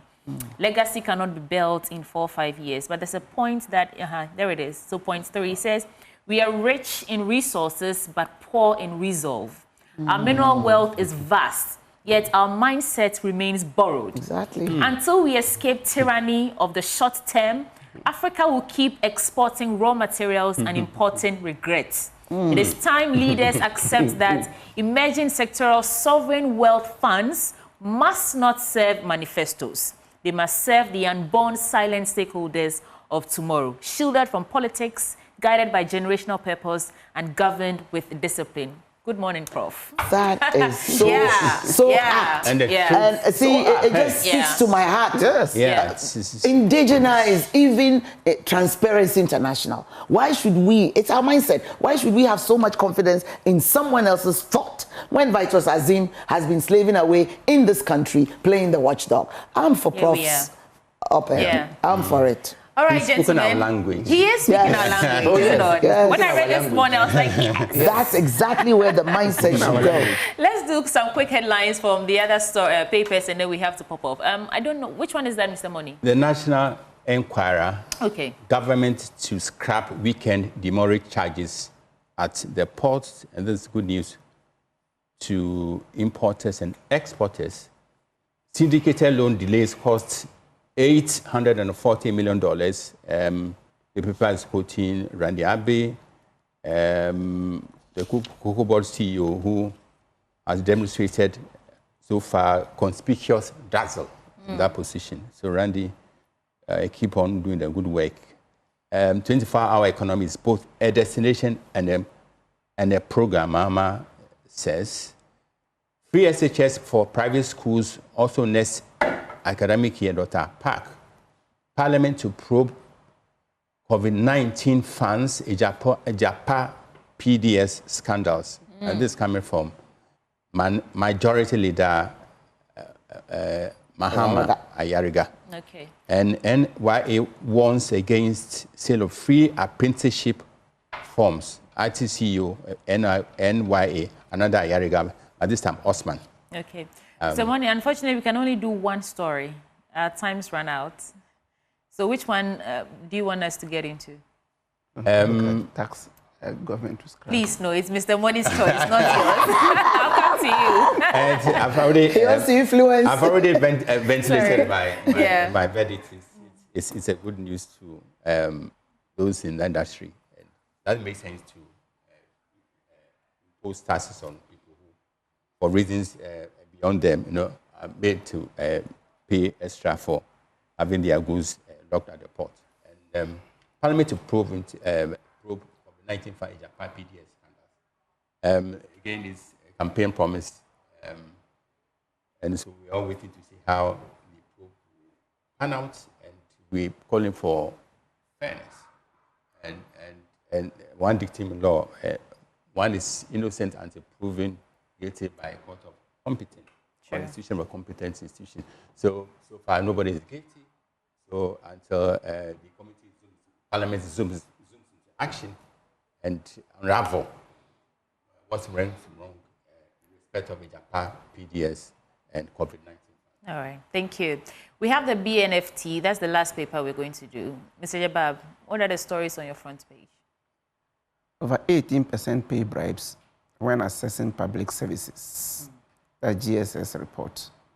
Then Nicholas Damso-Ejie sweep triple honors. Then BOG governor cost private capital. These are the stories there. Okay. And we have only 50 out of 261 NNDAs maintain partial property database. All right. Let me spend the remaining 1 minute to take your final views. So that if you get into the paper, we won't have any more time. So let's get final views and then we go. I want to start with you, Mr. Jabab. What's your final word for us this morning? My final word this morning is a very good one. Why? Government, through the Ministry of Trade, is to scrap the weekend demurrage charges at our various ports. And I think it's good news to the Ghanaian importer. And when that happens, eventually it affects we, the consumers, too. So who benefits from the demurrage? The demurrage not sometimes, is paid, and it doesn't come to benefit anybody in the country. It benefits the shipping lines. As the containers are being kept there, probably the importer is processing exemptions, tax waivers, to be able to clear. Before you realize, then these demurrages are just slapped on it without recourse to even weekends. And we all know that our ports do not work on weekends. So you see that the importer is at disadvantage. The ports do not work at weekends. You tell me you are charging me demurrage. So it's a good call. It's a good we have call. to go. Mr. Moni, last word. Man is on the inquiry to whether to sack or not to sack the Chief Justice. And she understandably casts very frustrated figure.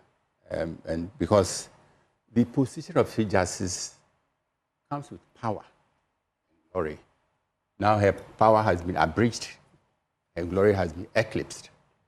So we should understand. But whilst going into all this, we are appealing to everyone who has a role to play in this issue to ensure that the sanctity and integrity of the judiciary is maintained. Thank you so much. Madam Catherine Apeku, final yes, words. Sweetie. Let's go. You've brought some heat on me. So my final word will be the promise I made to some people who watched our interview that you did the last. Yeah, some friends in Italy are saying, I did tell you that I speak Italian, but I haven't shared with the people that I speak Italian. Here comes Italian. Take us away. I was this morning, I was like, okay, when I get to Sweetie's station, I'll prove it to her. Okay. I miei amici a Modena. Grazie a tutti, ma speriamo e preghiamo che il nostro presidente sviluppa il nostro paese per noi. Grazie. Please, how do we know you didn't just so tell I'm us? going to tell you because everybody they are watching you that I'm saying thank you to them, those from Modena who called, that we are praying and hoping that our president would develop our nation for us. Thank you. But, Sweetie, I wish I could also rattle some German. No way. Okay, let's go in 10 seconds. They're counting me down, but I'll allow it. Time is our enemy now. But this is tell Dinah. That we're versatile. Lady Dinah of she's domiciled in Germany. Yeah. And her sweet husband, Papusi, God bless them indeed. Please, is that going to be in German or that's it? I was tempted okay, another time. So those who join us, Catherine Apeku is former member of Parliament for Ibalua Jumoro constituency and former Minister of State. Afemoni is also former president of the GJA. And of course, the member of Parliament for Karachi East constituency, Nelson Kofi Jabab, all join us for the news review segment. But before I go, I need to ask you, if you're looking for a property, Waylead Properties Limited is your preferred choice, providing quality housing at affordable cost with flexible payment options. And there are some dedications going on. Let me squeeze this in quickly. Happy birthday going out to Miss Winfred Ya Osei, Relationship Officer at Multimedia Group Limited. Miss Winfred Ya Osei, happy birthday. May this lovely day bring happiness and new opportunities in your life and family. Wishing you the happiest birthday ever from your mom, the entire Asante, Owusu and Osei family, and Ghana Toastmasters, Action Chapel International, Counseling Department, all of us. You are so loved. Happy birthday, Winfred. Okay, so we're popping off now. We'll be back with our Big Story segments. Please stay on the AM show.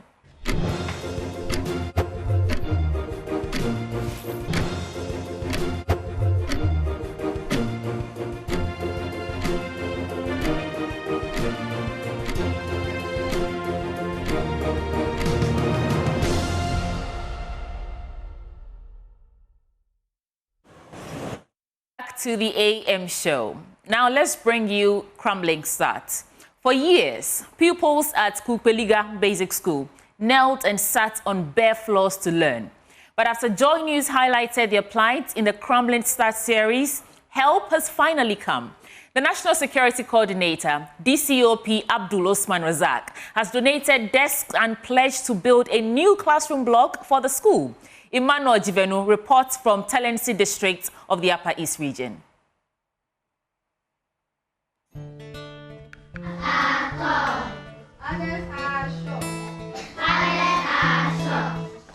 For years, pupils of Kupeliga Basic School in the Talensi District of the Upper East region sat on the bare floor to learn.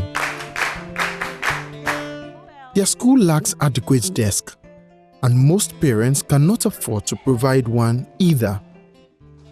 As a result, pupils are forced to sit on the bare floor, kneel, or stand throughout lessons in their quest for knowledge.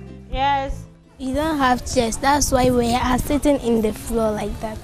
As we ourselves, our mothers cannot buy chairs for us. We are not happy at all. Because we are using our height uniform to sit on the floor. It's not good for us to sit on the floor.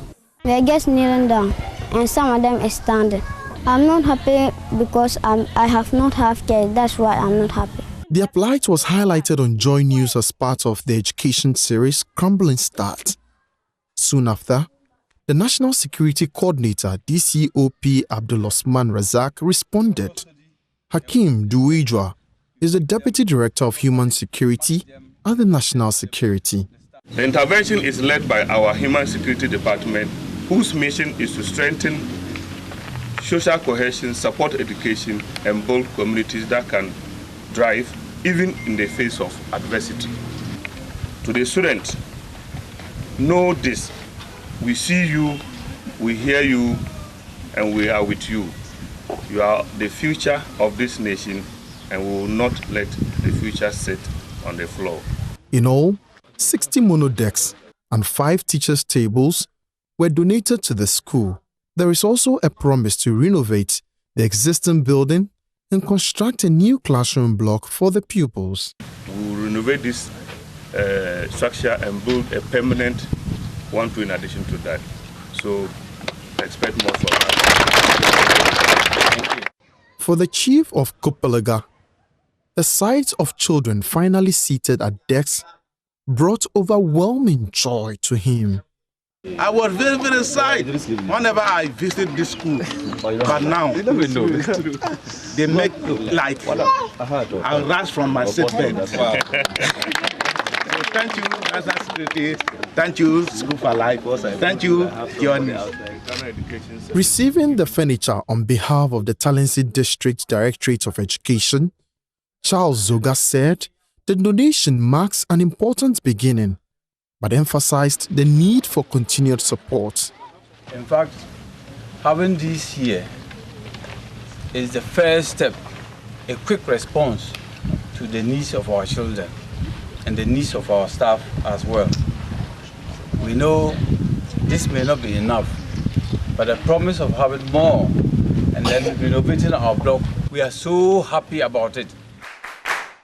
Bless Doc, one of the pupils, expressed her gratitude for the support that finally brought dignity to their classroom. We thank you, National Security. We thank you, School for Life. We thank Joy News for making this possible. The school still needs more teachers, more books, and housing for staff. For pupils like Justice and Blessing, the ground would no longer be their desk. They would now sit with dignity and learn with a future in sight. Emmanuel Jivenu, Joy News, Kupalaga, Talensi District, Upper East Region.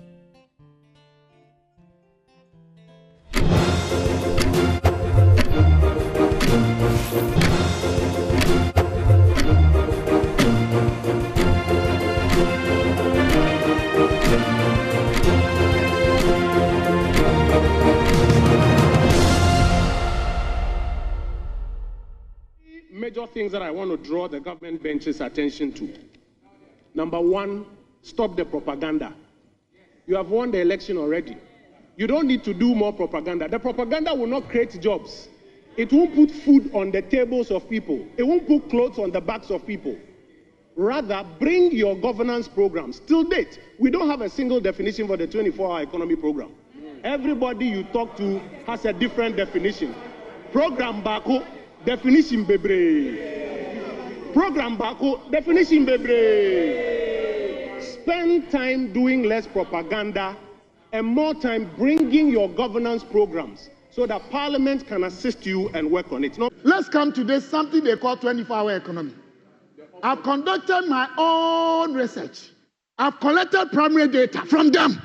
I've asked 31 NDC MPs. They all give different definitions. One policy, in terms of definitions, infinite. The fact is, the NDC guys do not stay down, sit down, analyze things before they come out. What is 24-hour economy?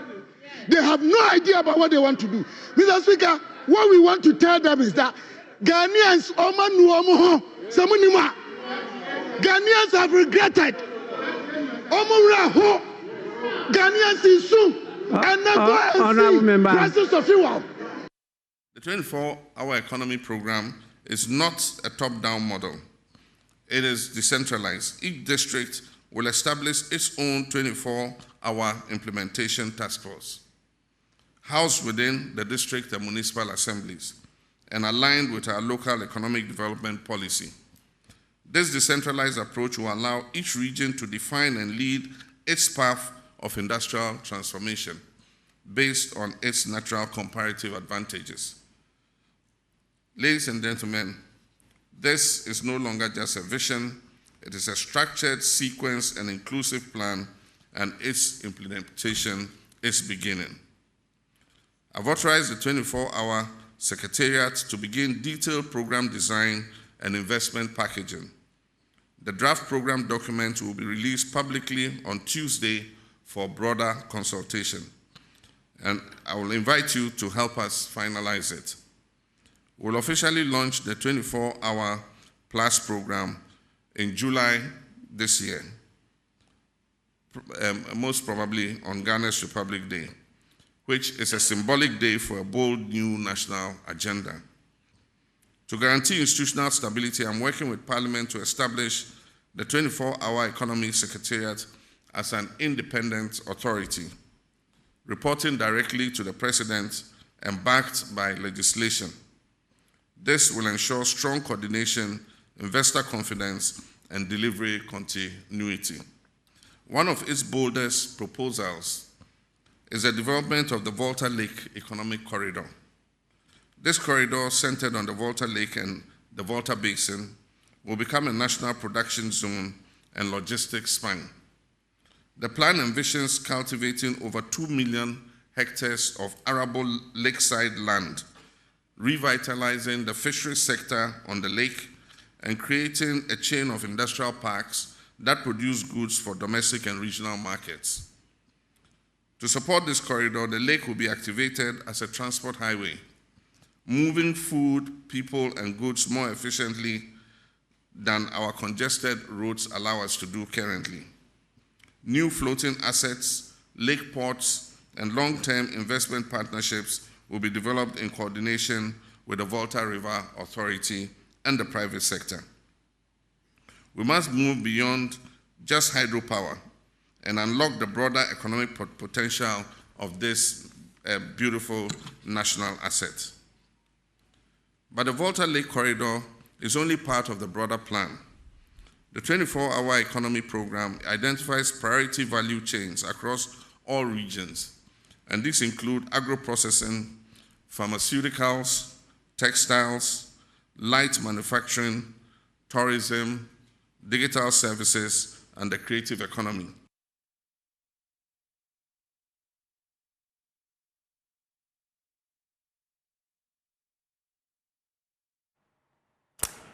Welcome back on the AM Show. We segue now into our big stories. Don't you forget, the AM Show is proudly sponsored by Whaley Properties. We provide quality housing at an affordable cost and with a flexible payment option.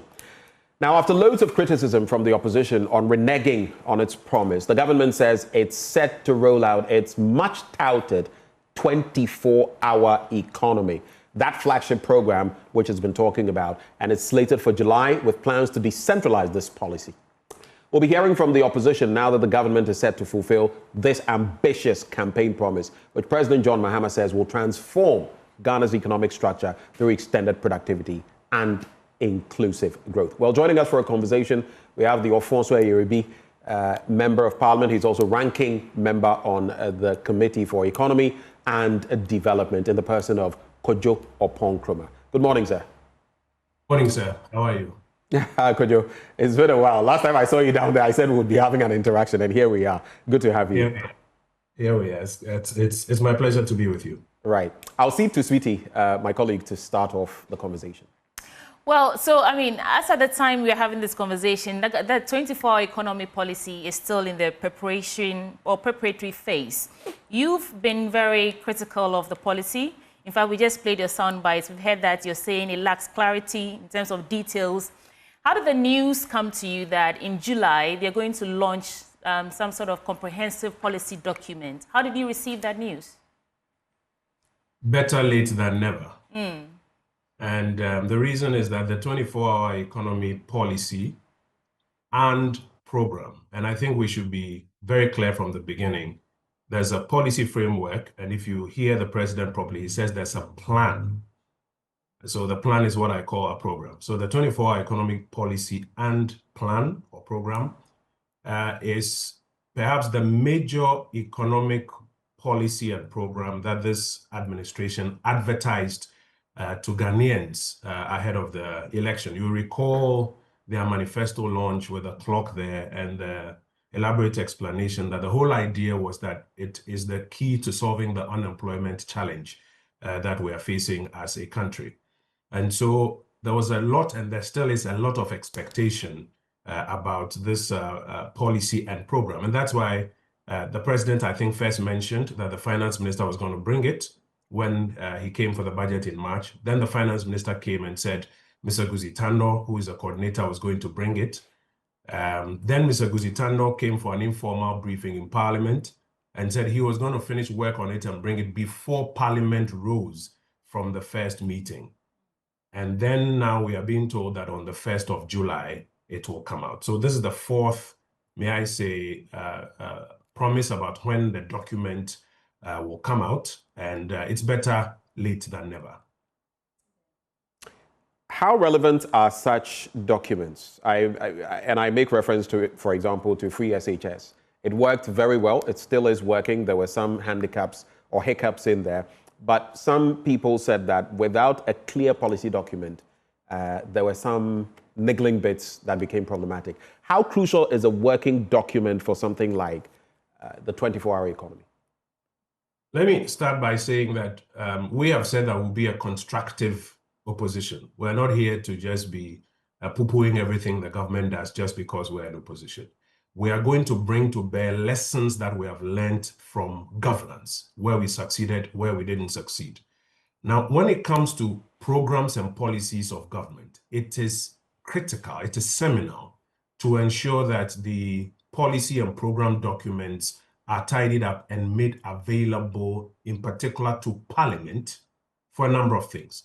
Because it is that which gives you the detail and then allows you to cost properly and fund properly through the budget. Again, it is that which gives you the detail that therefore allows Parliament to exercise proper oversight over what you are doing. Again, thirdly, it is that which gives you the detail that now allows everybody, civil society, media, general public, to now look at the various parameters in that policy or program so that we can measure together and see whether we are making progress or not. That way, we don't resort to claiming credit when some exogenous factors have worked for us or shifting blame when some other unintended consequences are happening. And so you'll notice that right from the first meeting of Parliament, we have been insistent that all the major programs that you are talking about, bring the policy documents to Parliament. Parliament is the bastion of democracy. When you make it public, you bring it to Parliament. The whole world, including Parliament or maybe led by Parliament, can now follow and even assist you to do a good job. So as of now, there's a 24-hour economy policy document. It's supposed to come 1st July. There's the economic recovery program that the government promised. That hasn't come. There's the economic transformation agenda. That hasn't come. You've also now got the Agric for Economic Transformation Program, which has been launched, but the program document is not out. So, for example, what are the parameters? Who are the people who qualify? What are the key performance indicators? How do you, as journalists, even track that, okay, so this is the qualification criteria. These are the number of people who have benefited. There's a 1 million coders program. I don't know if you have seen the program document so that you can have a clear understanding. Then there's the Ejumera program, which was launched, if I recall, on the 28th of April. Again, that is not out. And then there's a national apprenticeship program. So about, 6, 7, 8 programs have been launched. And from our experience in government, one of the biggest challenges you have is when you launch programs and you don't have that clear program or policy document out there so that we can all co-govern and look at and even help you succeed on. And so that's why it's seminal, it's critical. And that's why we're happy that the 1st of July, this document will come out. What I find a little worrying is that in one breath, the president says that there's a plan and implementation is about to start. Then in another breath, he says that there's a draft document which will come out on the 1st of July. I think the government needs to tidy its act up and have clarity so that when you put it out, you have less obstruction, you have less, may I say, critique, and now we can all now follow the implementation so that it succeeds. Is a draft document not part of a plan? It cannot be. If you have a draft document, then it means that you haven't finished work on it. I'm not saying sure in the process of coming up with a plan, is a draft document not one of the stages? a draft is not what you will launch. But it's part of the process, is it not? The president, I mean, I don't want to major on the minors, but what I'm drawing attention to is that you don't want to come and put a draft document in the public domain. If you say there's a plan that implementation is about to start, then maybe what you are doing on the 1st of July is that you are commencing implementation by putting the plan out. Okay, there's a plan we're going to implement. If what you are coming to put out is a draft on the 1st of July, you may find your horns getting, caught up in some thoughts. But I'm not going to major on those minors. Correct me if I'm wrong. I just want clarity on this. It's like a manuscript for a book. You have a draft, even in Parliament, usually when some private members' bills and all of that come through, you're going to review it, fine-tune it before it goes through the different stages of voting, before we can say that it's an act of Parliament and then it's sent to the president to give his assent. I was just referring to it from that angle. I don't think there would be any thinking that it's a draft that would be presented. That's why I was just asking you. We need an overarching plan, but would it not go through the phases of drafting, completion, and all of that before it comes to the nation? That's all I was asking. That's fine. And like I said, I don't want to major on the minors. The president says he's received a draft. He then goes ahead to say that the draft document will be released on the 1st of, you can play the tape back, on the 1st of July. And then he says that there's a plan, implementation is about to start. Again, like I keep telling you, I'm not here to just do critique because I'm in the opposition. No, I'm here to bring lessons from what we have learned. You want to be clear on what you are putting out so that implementation can follow. For me, it's not a big issue. I just have a few quick thoughts for you, right, before Sweetie comes back in. We just played the tape where you were saying program back home, definitions bebre and all of that. And of course, everyone wants it rolled out as speedily as possible. Looking at the timelines, 4.5 months thereabouts, and the talk about some action to let the boots hit the ground, has it been quick enough, or do you think this time scheme is working? As far as the implementation is concerned. On timelines, they have delayed. Remember, I told you that this is the 4th promise of when it will come out. And even with this promise, there's just a slight bit of a confusion between, is it the plan that is being rolled out, or is it the draft document that is being put out on the 1st of July? But again, I've said that's minor. But this is the 4th timeline that the government itself has set. The president said the first one, that the finance minister will come to Parliament to deliver it. He didn't do it. The finance minister, when he came, then passed the buck to Mr. Guzi Tando. He didn't do it. When Mr. Guzi Tando came in, he also then said that he needed some time to go tidy it up and come back, and that he assured that he will come back before Parliament rose from the first meeting. Parliament rose, and that didn't happen. Yesterday, the president is informing us that on the 1st of July. And that's why I'm saying it's better late than never. In accordance with their own timelines, they would have missed about 3 of them, and now they have set a 4th one. But it is still early days yet. Let the document, come out. Let there be clarity on what it is, and let's all follow the implementation. Let me just wrap on this point so Sweetie can come in as well. I didn't hear you mention the big push. That's another major one, $10 billion in there. But if you listen to the president, he says, quote, as a destination, the 24-hour economy reflects a state where Ghana's productivity and capital utilization will become so high that will operate in multiple shifts across day and night, maximizing the return on infrastructure, human resources, and innovation. And then he says it requires deep and deliberate restructuring. On the back of that, do you have more clarity now? Any better clarity from when you said program barcode definitions be brave and now? Is there any better clarity at all? So let me just say that I did not mention the big push because it has not been launched. I was referring to so launched ones, right? The government has launched, right? But the program document is not out, or the policy document is not out, right? And I think it's very, important thing that we need to keep an eye on. No, there's no better clarity. In fact, I have with me here the original manifesto extract on the 24-hour economy document. And it sought to provide some guidance, about some of the things that they would like to do. The challenge is that when you speak to each one of, different persons, even within the governing party, they appear to have a different understanding of it.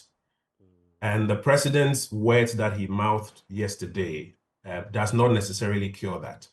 What you want is the final document for it to come. I think 1st July is not far away. What you want is the final document to come forward. Then you have clarity. What are the sectors of the economy that this covers? And for example, when that document comes out, I think there are about 4 major benchmarks that many people will be looking at. I, for example, and members of our side on the committee will be looking out for how that document aligns with the manifesto extract on the 24-hour economy. That's one. And also aligns or sits with the feasibility of that document. And if we have some time, we can go into it. Number 2, you also want to examine how the framework of that policy and the program aligns with the best practices when it comes to nighttime economies or 24-hour economies or round-the-clock economies. Number 3, you also want to examine how it fits into the budget. Remember that even in Parliament now, we say that even if you bring a law, a piece of legislation, and you haven't done the fiscal impact analysis, so we can't see the numbers behind it, and we haven't provided for the numbers, then it's grammar. Because you can have a beautiful idea, if there's no money to make it happen, it's just grammar.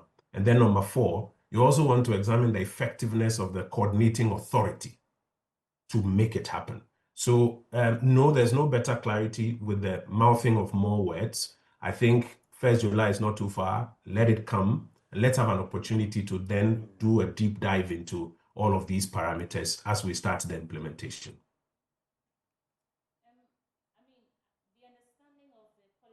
Philosophy and listening to you, I'm gathering that the 24-hour economic policy is the pivot around which all these programs and projects and will revolve.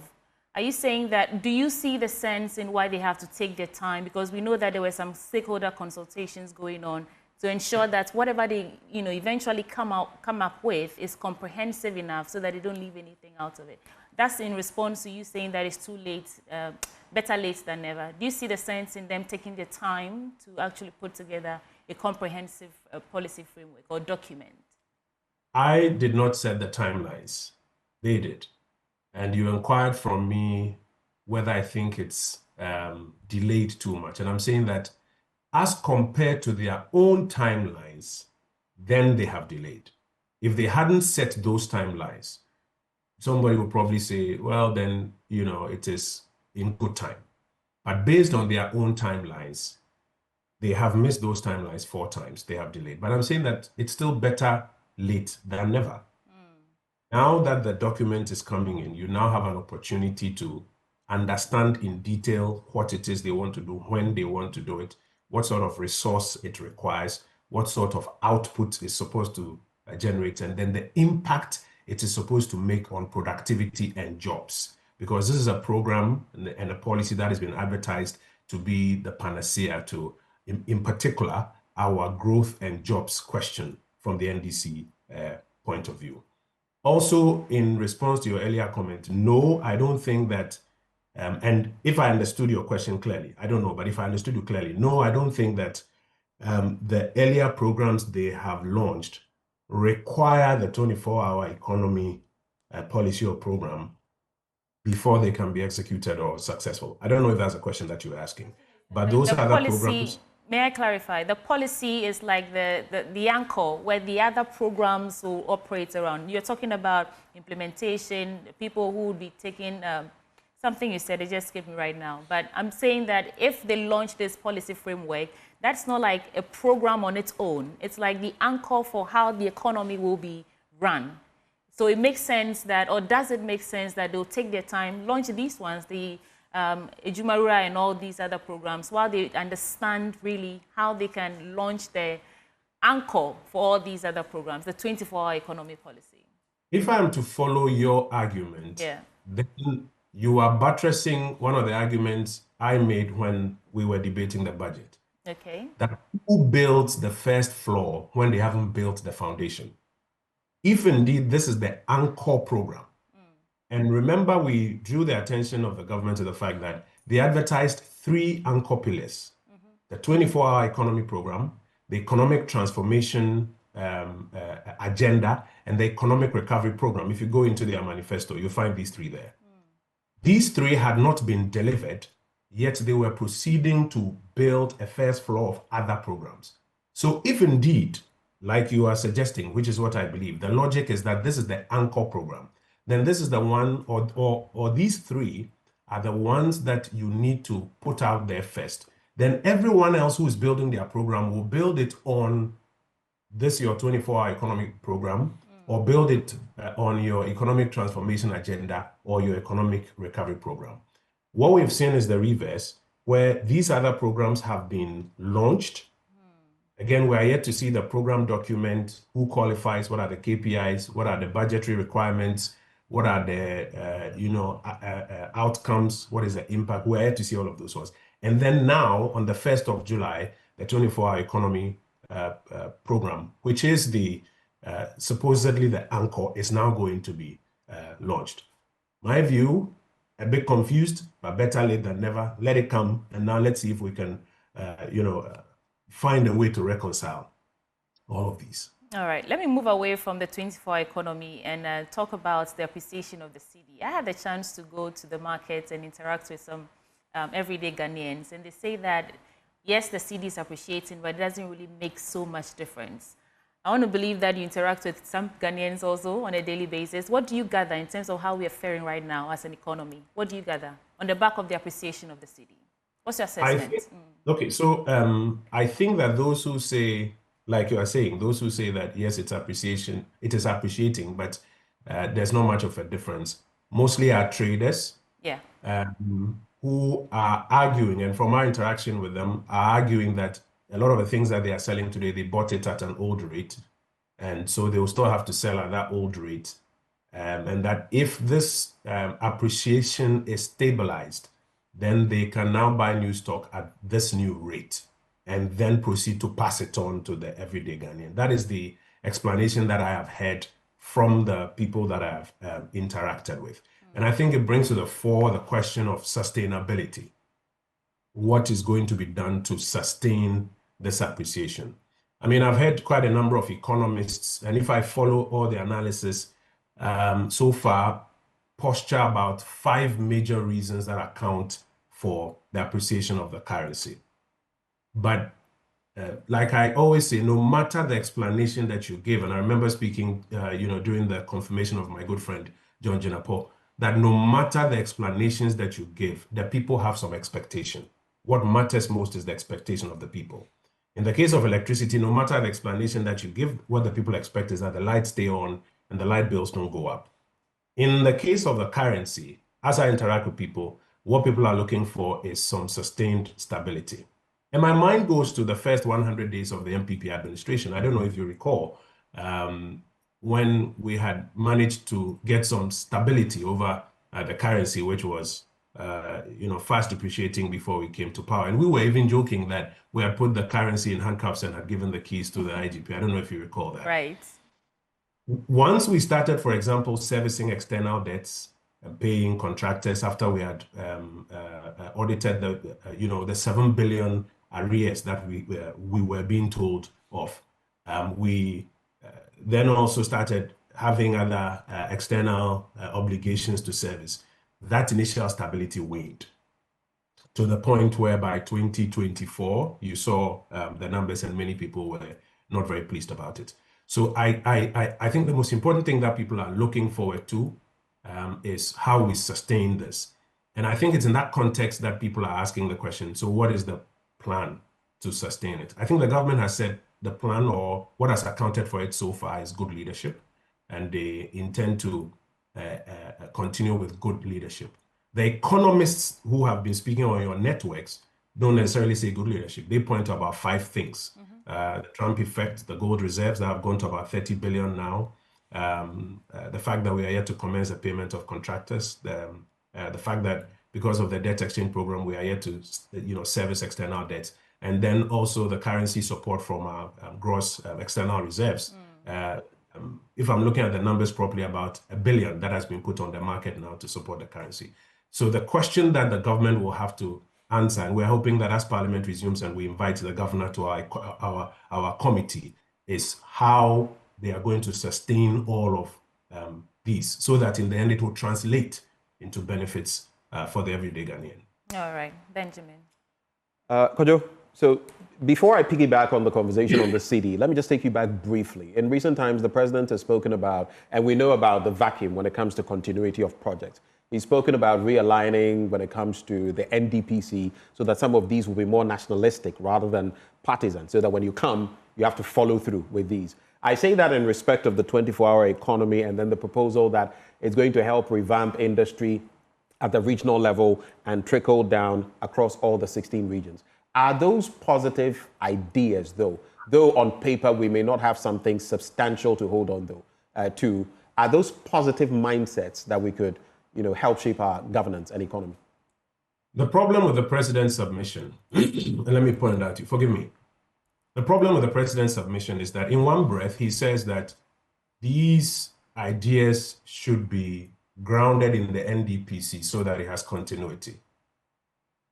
In another breath, this 24-hour economy program is not grounded in the NDPC. It is a program that the NDC administration advertised as the panacea to growth and jobs, and the government is now ready to bring out their policy document or the draft policy document on the 1st of July. So let's be clear about it.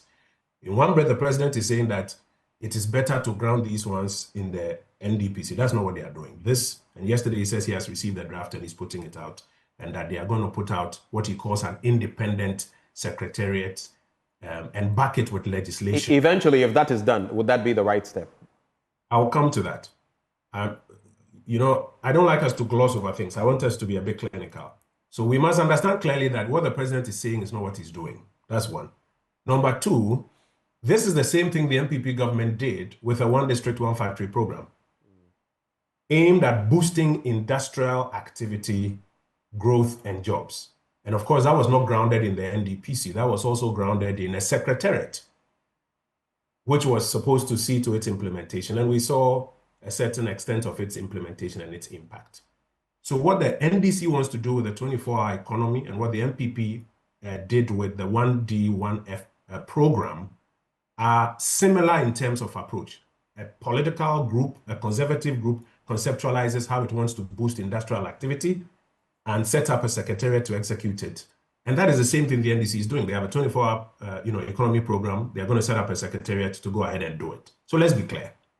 Now, assuming that you want to escalate it to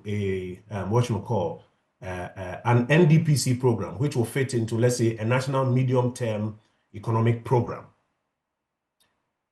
The little challenge with that is that if you look into our constitution, the framers of our constitution envisaged that the people of Ghana should have an opportunity to examine some of these proposals every 4 years and decide whether they want to continue with it or not. I've heard people say we should have a national development plan for 20 years or 30 years, and that when any government comes, it should just follow it.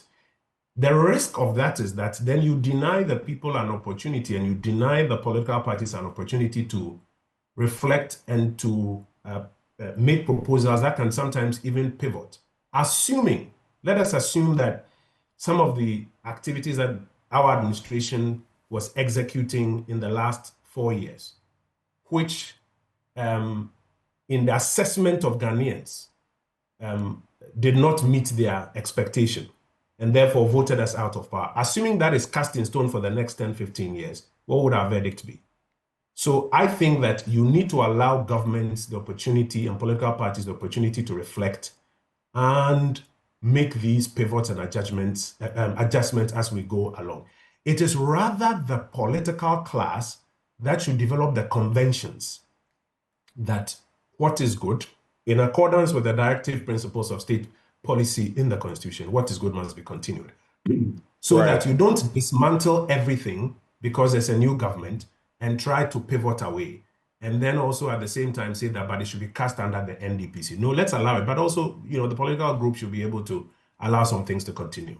Well, conventions haven't fared rather well, especially in this Fourth Republic. And for the sake of continuity, I know the NDPC angle. I totally appreciate what you're talking about. It would fetter, incoming administrations. But at the same time, I don't know whether conventions would work. Take some, I was going to talk about 1D, 1F, and you spoke about it. But free SHS, a typical one that Ghanaians, came to go by. And thankfully, the current administration is sticking to it and even extending it. The question is, how different could it have been if another administration had come and said, you know what, I said I would do this, but come to think of it, I'm not going to. That's where the devil is. But on the city, very quickly, Guta's head of business was in the studio with us, I think, 2 days ago or a day ago.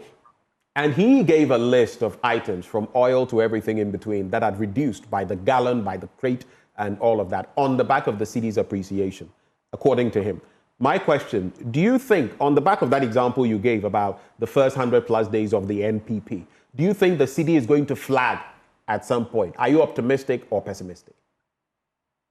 I don't think that speculating on the currency is a good thing. We spoke against it when we were in power. Being in opposition, it will be irresponsible on our part to be speculating against the currency. Some people did it when they were in opposition and they were looking for power. It may have served them well. We will not do that. I think that what is important is that the government provides clarity on how it seeks to sustain the appreciation, especially in the light of what all the independent watchers have explained is accounting for this appreciation. Because the market will look at the sustainability and react. So if the market is of the view that this will be sustainable, the market will react a particular way. If the market is not of the view that this will be sustainable, the market will react in another way. I have just read a piece by, I think, David Ofosu-Dotte, who is cautioning against fears of a currency dump. And those fears, for example, can be addressed when there's clarity on that sustainability. If the government says it's good leadership, between media and politicians, we can have a debate about it. But the market watchers, the dealers, the traders, they will make a decision whether that is, a good enough explanation. The economists from the Department of Economics at Legon and all of these places who are commenting, I've been hearing them, Bokpin and, all of these professors who have been commenting, I've been hearing them. They won't necessarily just take the face value of what is being said. They would look at the reasons and then they would also make a decision. So I won't speculate against the currency. It is not a responsible thing to do. Remember President Akufo-Addo saying, Sika Mpedidi, and then we all laughed about it. I won't speculate against the currency. But I think as the government provides some more clarity on exactly what policy or program it wants to use to achieve sustainability, the markets will then make a decision on it. All right. You've spoken about the 5 pillars, and we all know them, on which this appreciation has been anchored. One, are you surprised that the currency has appreciated by so much in such a short period, which has also impacted our debt portfolio in Ghana cedi terms? Are you surprised by that, especially when, like some people will say, we struggled quite a bit in 2024 to even keep it stable? Any surprises? Isn't it interesting that now the NDC says that our debt burden, they have reduced our debt burden because of the currency performance? Isn't it very rich? You'll recall when we were debating debt in Parliament, and I kept making the point that the cedi-denominated debt stock, because we borrow in various currencies, the cedi-denominated debt stock may change, but it doesn't necessarily mean the government has borrowed. And that if today the currency was 1 cedi to $1 and I owe 10,000, and tomorrow it slips, the debt stock goes up, but the government hasn't done anything. It hasn't borrowed, but the debt stock may go up. At the time, you recall, my friends at Dongo, Jenapo, the rest on the other side, people did say, oh, please, people have borrowed. Today, when the appreciation of the cedi leads to a reduction in the cedi-denominated debt stock, they want to build a narrative around it that they have reduced our debt stock. It's very rich coming from them. I am happy that over time, some of these issues are showing themselves forth. And as we go along, we will have an opportunity to settle on the difference between what is just propaganda and what is real fact. Secondly, If you look at these 5 things that the economists have said are accounting for the appreciation of the currency, then where the currency is will be the natural consequence of these 5 things. If indeed, like the economists are saying, we haven't started paying the contractors, some of who would have to service their external credit obligations.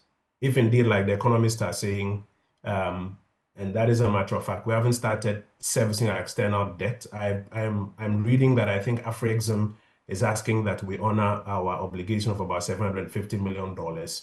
And all of those will now become a demand on our dollar reserves, and the demand and supply is what determines the price. If indeed it is true that the government has dumped about $1 billion from our gross external reserves onto the market to shore up the currency, if indeed, like the government issued a statement a few weeks ago, the gold reserves that are about 30 billion now, to which they have not added much. And I saw your, fact check at Joy News. The gold reserves at about 30 billion, which, by the way, we raised it from 8 billion to about 30, 8 tons to about 30 tons. If indeed it is a major contributor that they are, seeking to take credit for, and as has been explained, it was the MPP administration that did this major shift from 8 tons to 30 tons.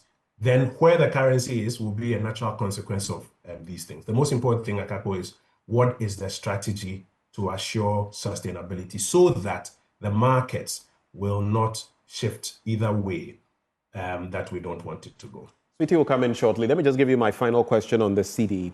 It has to do with this. The president, there's been recent talk about, the IMF program, and based on some of the gains we have made, possibly getting into that international market to borrow in the future. We know what the program says currently. Our hands are tied. But like some people are saying, it may be too early to start going back on the international bond market. What would be your response, especially when Ken Ofori-Atta, even in the midst of the IMF program and all of that, had already hinted that for him, he would want to go back onto that market? How do you respond?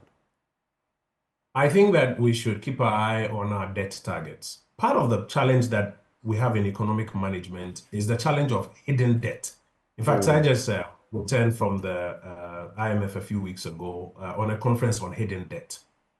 And the problem with hidden debt, especially for a growing economy that borrows in multiple currencies and has state-owned enterprises that are also accumulating their own contingent liabilities that come to hit you, is that if you don't take care at any particular moment, you could get into a debt-distressed position because of the ways by which debt is accumulated as a republic.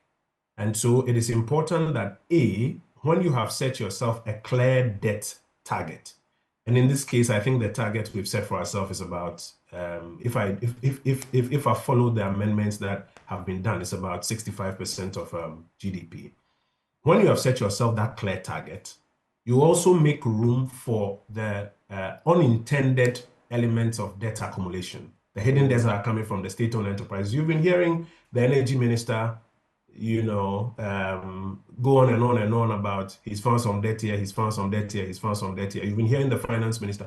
All of those come to add up to your debt sustainability analysis. So it's not just going onto the market to borrow afresh. That all of that can come add to your debt stock and therefore impact your debt sustainability analysis. And it is in that regard that I think, A, we should keep our eye on the debt numbers.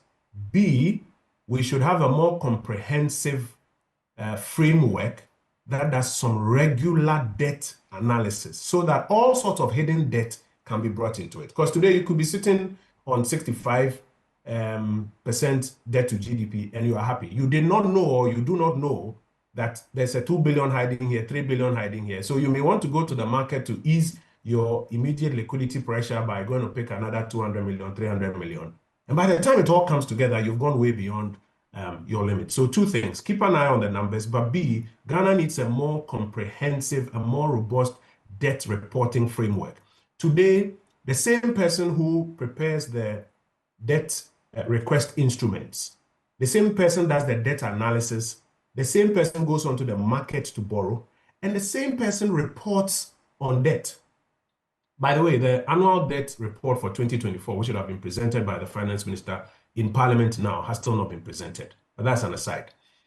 The same person is putting together all of this data, and that data does not even comprehensively account for what is hiding at the SOEs or other contingent liabilities. So we should hasten slowly, festina lente, and keep an eye on the numbers, and rather develop a more robust framework for analyzing all the hidden debt, so that we don't get into a situation where before we blink, there's more debt coming in than we had originally programmed.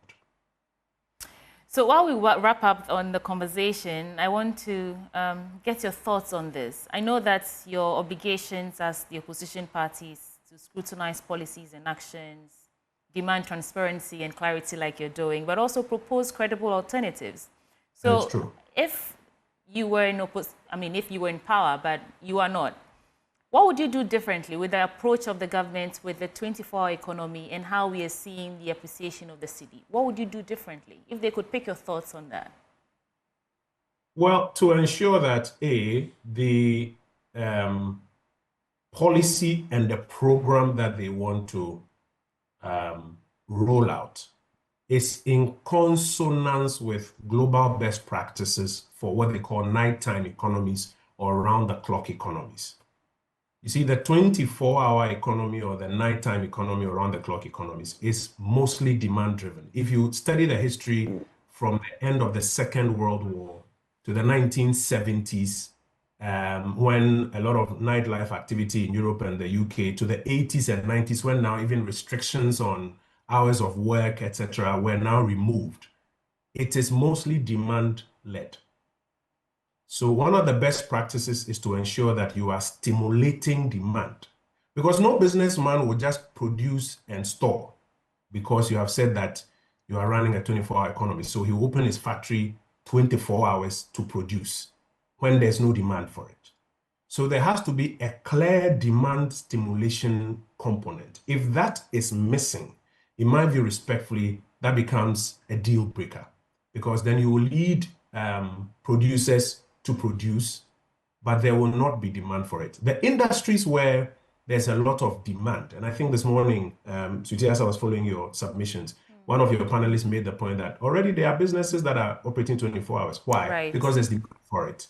So if that is missing, and if I can and if the government will listen, one of the major things they should pay attention to is demand stimulation, either locally and or internationally. If you don't do that, you're only going to lead producers to produce, and they will end up in the next production cycle in a lot of debt. There are other parameters that I'm sure when they bring forth the document we can measure with. Number two, on the currency side, you see the question is being asked that what is the clear policy that will sustain this? One of the reasons for which you have an inordinate demand and supply situation for currency is that even when we say that we have export earnings or our balance of trade is now positive, it doesn't necessarily mean that the forex proceeds of all of that is coming back into the Ghanaian jurisdiction. Theoretically, one of the things the Gold Board wants to do is to ensure that at least when it comes to gold exports, they can get all the forex repatriated into the jurisdiction. So they've banned everybody, then they are going to do it. And the expectation is that if they do it, they can bring the forex proceeds. Now, one of the things that as a country we need to focus on is to ensure that the rules around repatriation of export earnings across board are applied. That way, you will actually get more forex coming into the Ghanaian jurisdiction to support the Ghanaian currency than you are doing now. Today, you have people who export. They are supposed to retire their LOCs, through their banks. Many of them don't do it. There's no consequence. It is one of the things that, as a republic, we need to pay attention to have a sustainable way of earning forex. Because what we have to pay out, we will have to pay out. And then the managers of monetary policy, I have always insisted that monetary policy is not the job of the finance minister. The managers of monetary policy, the Bank of Ghana, need to be stronger when it comes to this free operation of a dual currency system in Ghana. They need to be, stronger in enforcing the rules. There are many jurisdictions in which you can't do dual currency transactions like we do in Ghana. They need to do a tighter job at that. The problem is that governments lack the political will to crack the whip when it comes to that area. We suffered it, previous governments suffered it. I haven't seen any moves by this new government that says that they are going to crack the whip some more when it comes to the dual currency regime in this republic. But it is something that must be done. Else, you won't achieve much. Let me ask for your reaction to, when you listen to the president, he sounds as if they're very intentional with what they're doing with the currency, which is the result which we're seeing in the appreciation, and that he will not let it get to one cedi, $1, because that will cripple our economy in some ways. How do you react to that sort of rhetoric? It sounds like they know exactly what they're doing and they will not watch it, land us into doom. Rather, they're just trying to ease the financial burden on the Ghanaian, especially those who are, involved in imports-driven enterprises. How do you react to that? No, I mean, I think we should pay attention to the facts. What are the facts? Those 5 major contributors, I think, have been explained very well by the economists that you've spoken to in the last 1 week. I'm not going to necessarily reiterate that. So if I look at that and if I look at what the president is saying, I mean, the Trump tariff effect is not about good leadership in Ghana. The fact that we haven't started paying our debt obligations is not about good leadership in Ghana. The fact that we haven't started paying contractors is not about good leadership in Ghana. But like I've said, I don't want to major on the minors. We know what the facts are, the 5 things contributing to this. And the question is, what is the plan to sustain? I think that's where we should focus attention. My last question to you, away from economy, is on the matter of the removal of the now suspended Chief Justice. We know that in a unanimous decision, that petition for interlocutory injunction on her suspension has been thrown out again. What options is she left with? Or, well, I mean, if you can give me, just drop a pin in terms of where we are right now in the processes. Well, I mean, I think for her, she's got to fight for her rights in the ongoing process. But I think any honest person knows that what is going on is politics and not law. Anybody who says that this is Article 146, 147 is either complicit in it or is being naive. Everybody knows that what is going on is politics. This was premeditated. This was pre-announced. This was pre-advertised. There are clips of, now President Mahama announcing that they have a plan to appoint more NDC persons onto the benches. They announced quite clearly that they were of the view that the benches were not favorable to them. They bastardized, the Chief Justice and the Supreme Court extensively when they were in opposition. I was part of our legal team when we were going through the last election petition. You see all the spurious remarks that are made about her on social media, calling her all sorts of names and trying very hard to link her to the MPP. And so the intention was clear ab initio. If that had not been the case, then people could actually believe that there is some innocuous constitutional process going on. But that same constitutional provision has been used. What is going on is a pre-advertised, pre-orchestrated, pre-planned exercise, now using the legal processes as a cover. And I don't think anybody is fooled by that. But what I'll say to that is that the consequences of our actions lie ahead of us. Speaking of which, Mahama Yariga, the majority leader, has spoken about some actions that could take place to streamline further the removal of a Chief Justice. But if I am to take the point you make that this could be, and I'm not using your words here, frivolous, maybe something that is wishy-washy and is being perpetrated with the simple aim of getting the CJ out, my curiosity then lies with the courts, the apex court. Yesterday, she was in front of her own colleagues, and the petition as submitted by Godfrey Adame was lost. It was unanimous. The losses at the apex court, would it in any way reflect the law, or is it that there too we are not seeing certain things? So let me start from what my very good friend and the respected majority leader, Mahama Yariga, admitted to yesterday, that they intend to bring rules to Parliament to provide for what they are already doing. And I think it is an admission, it's a naked admission, that though the courts struck down the initial application that what is going on is unconstitutional because the rules or the subsidiary legislation around the exercise of this discretionary power are not in place. They are admitting that actually that is the case. And that is why they are now coming to prefer rules to try to do what they have already done. Because, for example, that prima facie determination has already been done. So what they are doing is an admission that that application held a lot of substance in it. I have said that the consequences of actions that we're all taking, they lie ahead of us. And posterity will judge all of us for the actions and the inactions and the decisions that are being made today and are being justified in what. Sometimes when I watch some of our colleagues on TV, you know, going on and on and on, convicting her in the court of public opinion, when even her application to supplement her affidavit is being thrown out on the grounds that it discloses information that should not come out. And you have senior government officials sitting on television purportedly giving details which should not come out.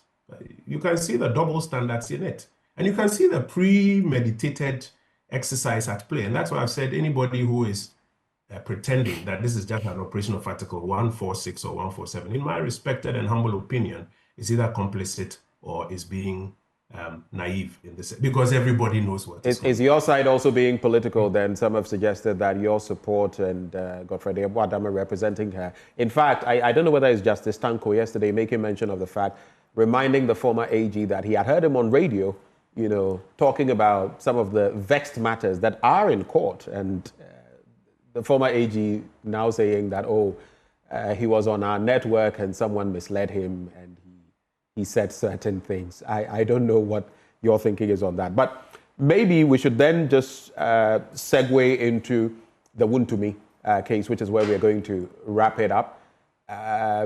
He was picked up and the processes in between, I believe it's the African Bank and money involved. Then there's also illegal mining and all that. And I want you to tie to it the issue of Latif Idris, a colleague of ours who was manhandled by some members of the NPP. How do you see that composite of matters? What's your reaction to it? Let me land on the Chief Justice's matter. And you were asking about what therefore do we make of members of the NPP who have, you know, expressed concerns. And have even gone on in other words, if it's political on the side of the NDC, is it political on the side of the NPP as well? Yes, and that's what I want to react to. You see, this sort of double standards that sometimes we want to run in this country. Could you please clarify who wants to run? All of us. All of us. Okay. All right. To run in this country. I think it's something we should take a second look at. In one breath, when Mr. Godfrey Dami represents the Chief Justice, then the matter takes a political color. In another breath, when the known lawyers and advocates of the NDC and even the Speaker now represent the petitioners, that one doesn't take a political color. I mean, what sort of double standards is this? It beggars belief. It has been said. It has been said that some of the, and if you care to mention names, I mean, we could go on that trajectory. It has been said that in the selection of the CJ as suspended, Godfrey Adami was instrumental. Is that true or not? Let me land my argument. You started off by alluding or invoking the question of a certain political alignment. And my response, which I'm making, and then I'll go to the Wontumi matter and come to this one that you've raised. My response is that this double standards, this hypocritical standards that all of us, the circles that we are running, are indulging in, beggars belief that in one breath, people want to make an argument that the matter takes a political color when Godfrey Adami serves as counsel for the CJ. And the same people who make that argument conveniently forget who the lawyers on the other side are. The same people who want everybody to believe that the matter takes a political color when Godfrey Adami represents the AG now develop amnesia when it comes to the lawyers on the other side. And that is why I and a lot of my colleagues have made the point that this matter is politics and not law, because it was a predetermined, pre-orchestrated, pre-announced exercise. And what is now going on is the use of Article 146 and 147 to give color. So when you say, oh, it's a constitutional process, oh, it's a constitutional process. And I'm saying to you that if this was an innocuous constitutional process playing out, and there had been no advertisement, prior advertisement of the mens rea, many people may just, follow it. But because of the pre-advertised intention, it is clear to everybody what is going on. Now, let me come to Wontumi. All right, and could you just make it a bit brief for me? We've actually, our time is almost done. Just make those submissions a bit brief for me, and we cap it. Very well.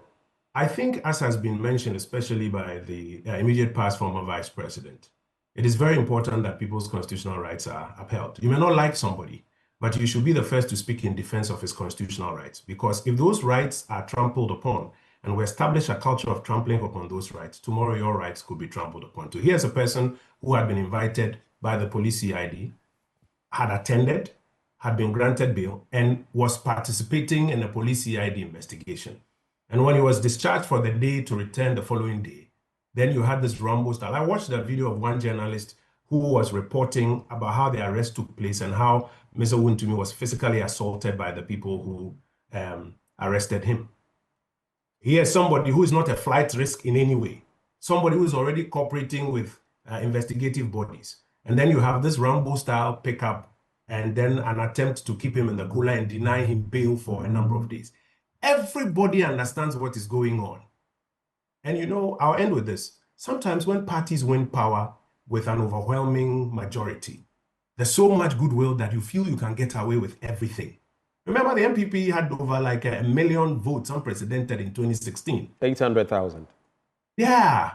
And, sometimes you think there's so much goodwill you can get away with anything. Posterity will judge it all. Right. This is there was no basis for going to pick him up and keep him in the cooler for somebody who was already cooperating with the police process and was reporting every day to the police station. How did he become a flight risk all of a sudden? It is clear that what the administration wants to do is to use the coercive efforts of the state to cow its political opponents into submission. In any case, like his lawyers are saying, the matter apparently is a civil matter, not a criminal matter. Right. And we do this, we will all be here in good time to see how it pans out. You've sidestepped my question on Lateef Idrisu and his assault. What was that question specifically? Oh, on the Wontumi issue. And then there was a call for people to mass up. And then Lateef Idrisu, who was being, who was reporting on the matter, he was assaulted by some NPP stalwarts. Did you see the video? No, I haven't. I've seen a police statement that says that they are going to investigate it. I'm hopeful that the police will investigate it and will be able to establish what exactly transpired and the persons responsible for it brought to book. Remember, when I was information minister, I will even be the one to draw the attention of the police that supporters of my party have done something untoward in the media house and that they should be arrested and dealt with. So I will not support any such thing. The police investigation will need to be properly done. And then if persons are found to have indeed done that, those persons brought to book. Quite recently, the minority leader was in a demonstration and was assaulted by the police. When the police called for an investigation, do you know the status of that investigation? They have now found out after reviewing video evidence the kind of assault that took place, but they are being quiet on it. And it is important that we follow that up as well and then bring it to the fore. So the police should do their investigation. Who they find culpable, regardless of whose ox is good, let him face the law. Important point you make. That's how we cap it off. But what I will say is that if indeed there is some footage like that, I think it would be up to you, members of parliament, including the minority leader, to let us see that footage. Because all we saw was his purported assault on a certain police officer. I am happy you mentioned this. So maybe it would be in the good interest of Parliament to put this other side out. During the police investigation, the police PR department with its own cameras there has the footage which has been reviewed. We are waiting humbly that they will finish the investigation and bring it all out. It is in their custody. We are waiting for them to bring it all out. All right. Sweetie? Yes, thank you so much, Kojo Oppong-Nkrumah. He's Member of Parliament for Fuanse Ayurebi and Ranking Member on Economy and Development Committee in Parliament. Thank you. Hopefully we get to see you again. So now, if you're looking for a home in a prime location, Nesta's Home has got you covered. Our properties in Tema Community 26, just behind Palace Mall, offers a serene atmosphere, easy access to transportation routes, and social amenities. Off-plan prices start at $35,000 US. So contact us today on these numbers: 053 101 4440 or 053 101 4447. You can also visit our website at www.nestas.com.gh. Well, even as you think of that home, you also want to think about water, right? So let's talk water tanks. Do you know the secret to real water storage? It's actually silly simple. If your tank doesn't have the tortoise on it, it's not the correct tank. That's right. The tortoise tank, Syntex tank, is the champion of water tanks. It is strong, it is durable, it is built to handle our Ghanaian weather. So rain or shine, Syntex tank has got your back. So my people, go outside, check your tank. If it doesn't have a tortoise on it, it's time to think about upgrading. Join the Syntex tank family today and enjoy water storage that's tough like a tortoise. Call 0244 335 168 to buy now or find one of our 400 agents nationwide. You can also shop online at syntexgh.com. Syntex tank, air strong, air tough. Stick and stay. We'll be back with more action shortly.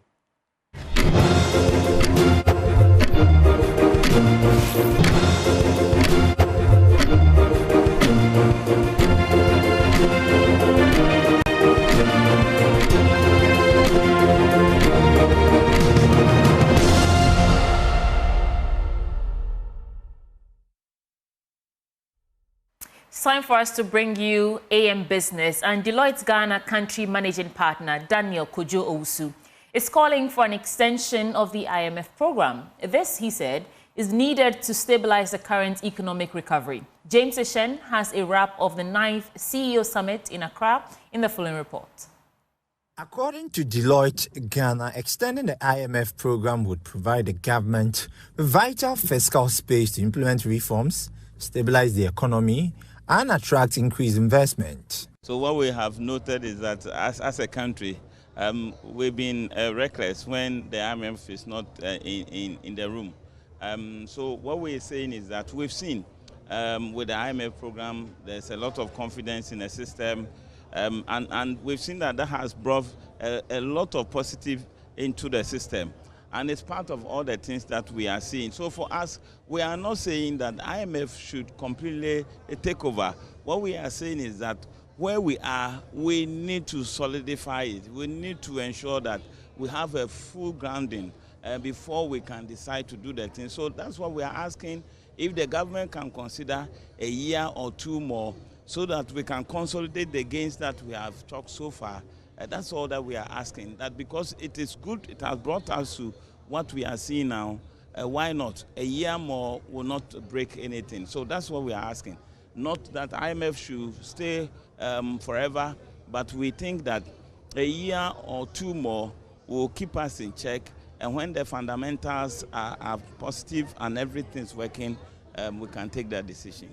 There's also a school of thought that we're seeing some gains now. Why don't we leverage and rather run our economy instead of seeking for an extension? What about that? Yeah, so I think those thoughts are all good. So it depends. The question is whether our fundamentals are now resolved. So if we think that we are in that position where the issues, the fundamental lingering issues that keep coming back are resolved in terms of our economy base, what cocoa and the gold, those are the main two things, cocoa and the gold.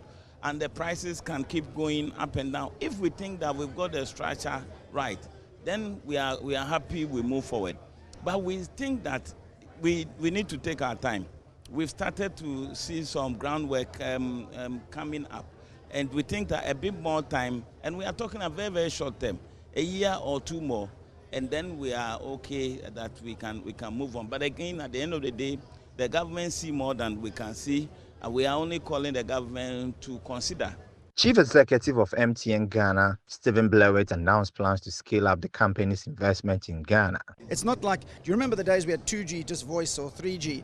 And then it becomes 4G, then it's 5G, then it'll be 6G. It's 5.5 now, and then it'll be 6. So it is an industry that's continually evolving. So if you're not investing, you'll fall behind. So we have to invest if we want to make sure that we have the network that people require from us, and that's the reason we're investing. So the interesting thing for MTN is we don't import that much. You know, we trade in Ghana and cedis most of the time.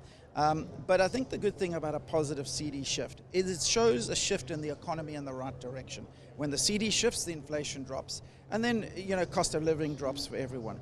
Yeah, our commitment is to use the benefits of a more powerful CD. It does give me one key benefit.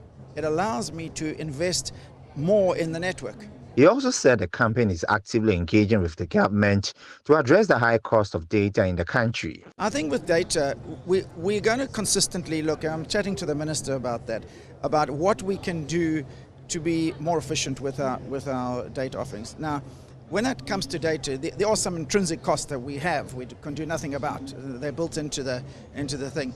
But we will always look and say, how can we do more? And we did that recently, as you know. We did it on 2 of the public holidays recently, where we gave more value. So those are the kind of things we'll look at.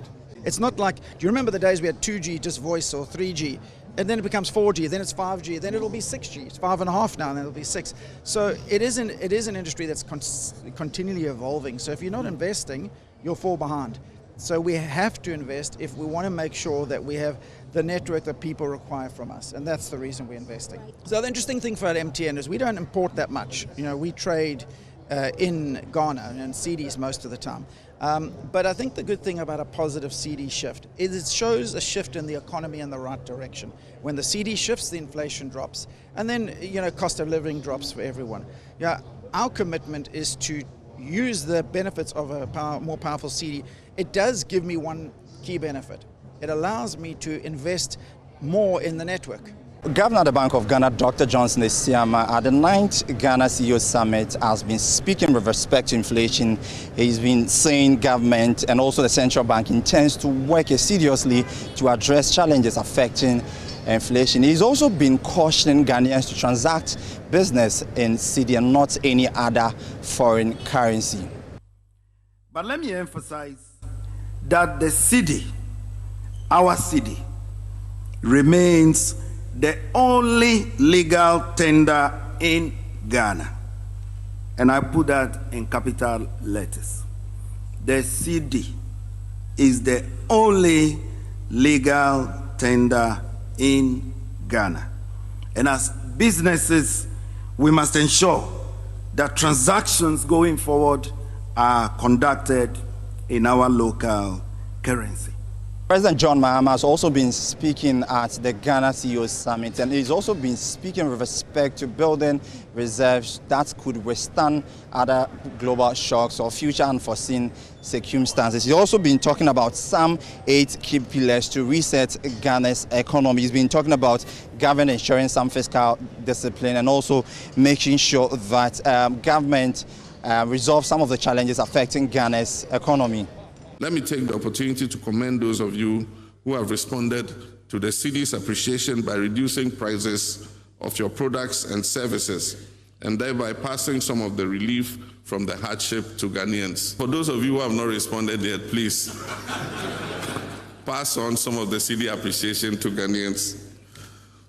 The time has come for us to lift the gloom, to restore confidence, and to build again. And as I said in my inauguration, Ghana is open for business again.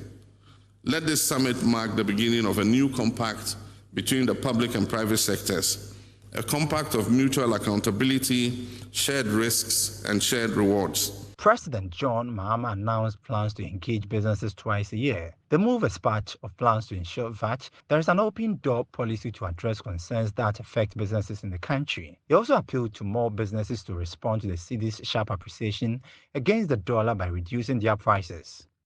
This reset will only succeed with the private sector at its core. We're restoring macroeconomic stability not as an end in itself, but as a platform for private investment. And in that regard, we will ensure policy predictability to enable medium and long-term planning for you. Access to credit and capital markets will not crowd you out. We'll borrow responsibly and restrain ourselves in government borrowing so that the rest of the credit is available for you to expand your businesses. Consultation with industry will occur before any major reforms are done. And finally, a fiscal environment that rewards value creation and not rent seeking. And so, like I said, you will not only be consulted in major government policy, you will be empowered to take advantage of it. We'll institutionalize a national business consultative platform to bring government and the private sector together biannually, twice a year, for policy feedback, reform monitoring, and joint priority setting. He also said his government will be prudent with expenditure while looking at options to reopen the bond market. And international capital markets. We're working to reopen Ghana's bond market in collaboration with the IMF and our development partners, the Ghana Stock Exchange, and local banks. However, future borrowing will be linked to self-financing commercially viable projects, particularly by MDAs, MMDAs, and SOEs, ensuring value for money and sustainable repayment. We'll amend the Public Financial Management Act and Constitution to make contributions to the sinking and stabilization funds. The 9th Ghana CEOs Summit saw some key dignitaries coming from different sectors of Ghana's economy. And this year's summit was on the theme Leading Ghana's Economic Research, Transforming Business and Governance for a Sustainable Futuristic Economy, a private-public sector CEO dialogue and high-impact learning. For Joy Business, James Ishen.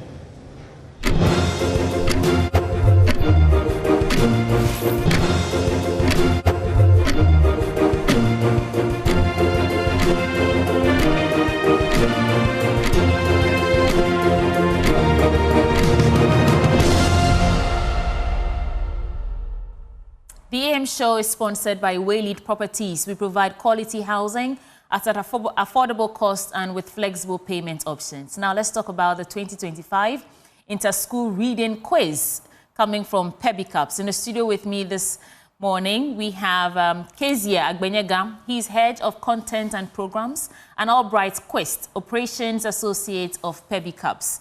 Welcome to the program, ladies. Thank you. And I hear we are at the exciting semi-final stage. Yeah. So Kezia, let me start with you. Walk me through how we got to the semi-final stage, because I know that a lot of schools are involved. You have to go through some pruning, selection processes and all that. Let's walk the journey with you. Okay, so we started this whole thing from the launch.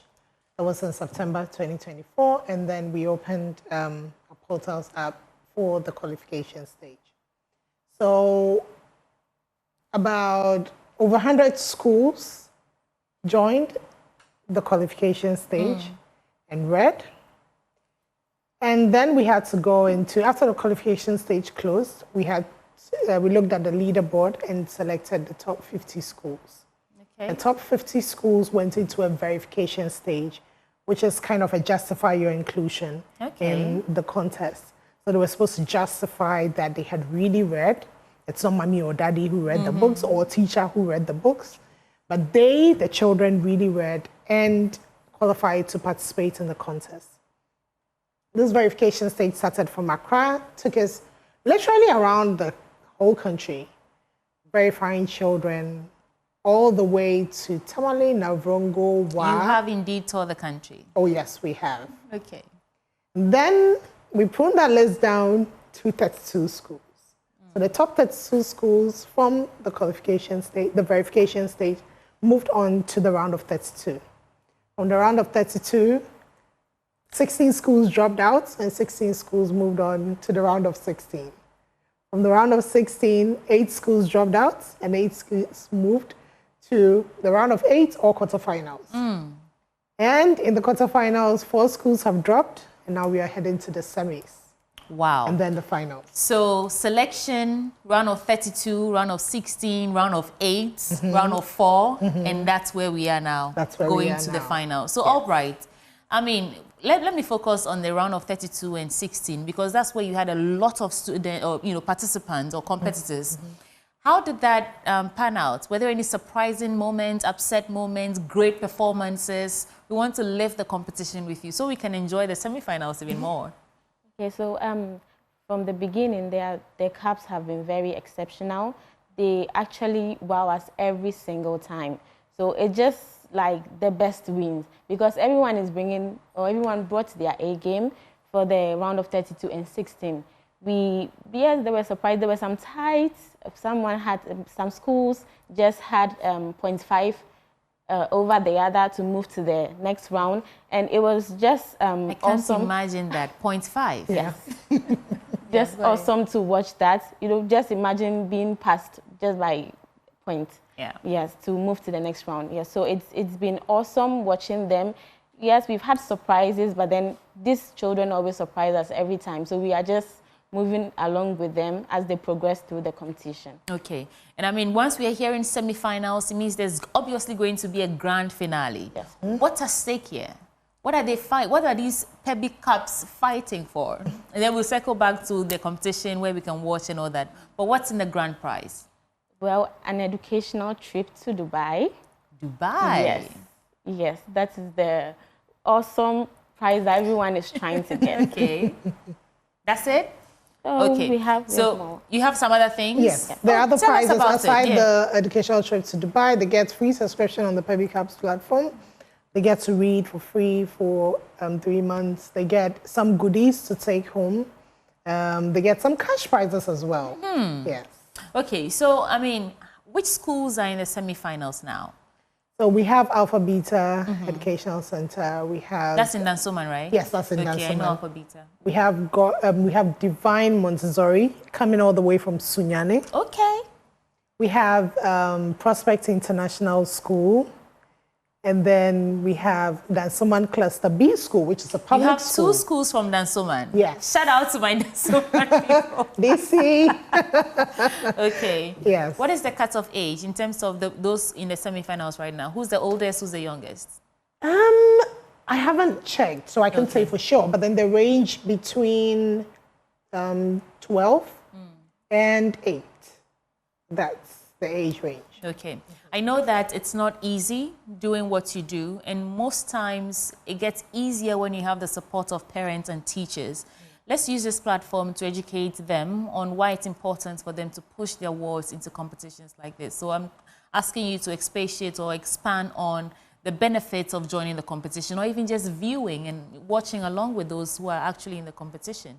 Kezia, take that for us. So reading is basic. It's fundamental to everything that you do. I mean, if you are good at math, then you must be good at reading as well, because you need to understand if you run 16 kilometers to wherever, Kwabena took a plane and went 75 kilometers to wherever, what is the difference between the kilometers or the distance which they've traveled? If you can't read, you can't solve the problem.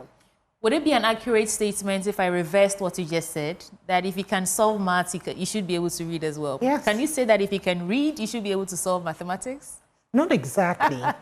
Okay. Not exactly. Because, well, I'll take myself for example. Yeah. I am great at reading, but I'm not a fan of math.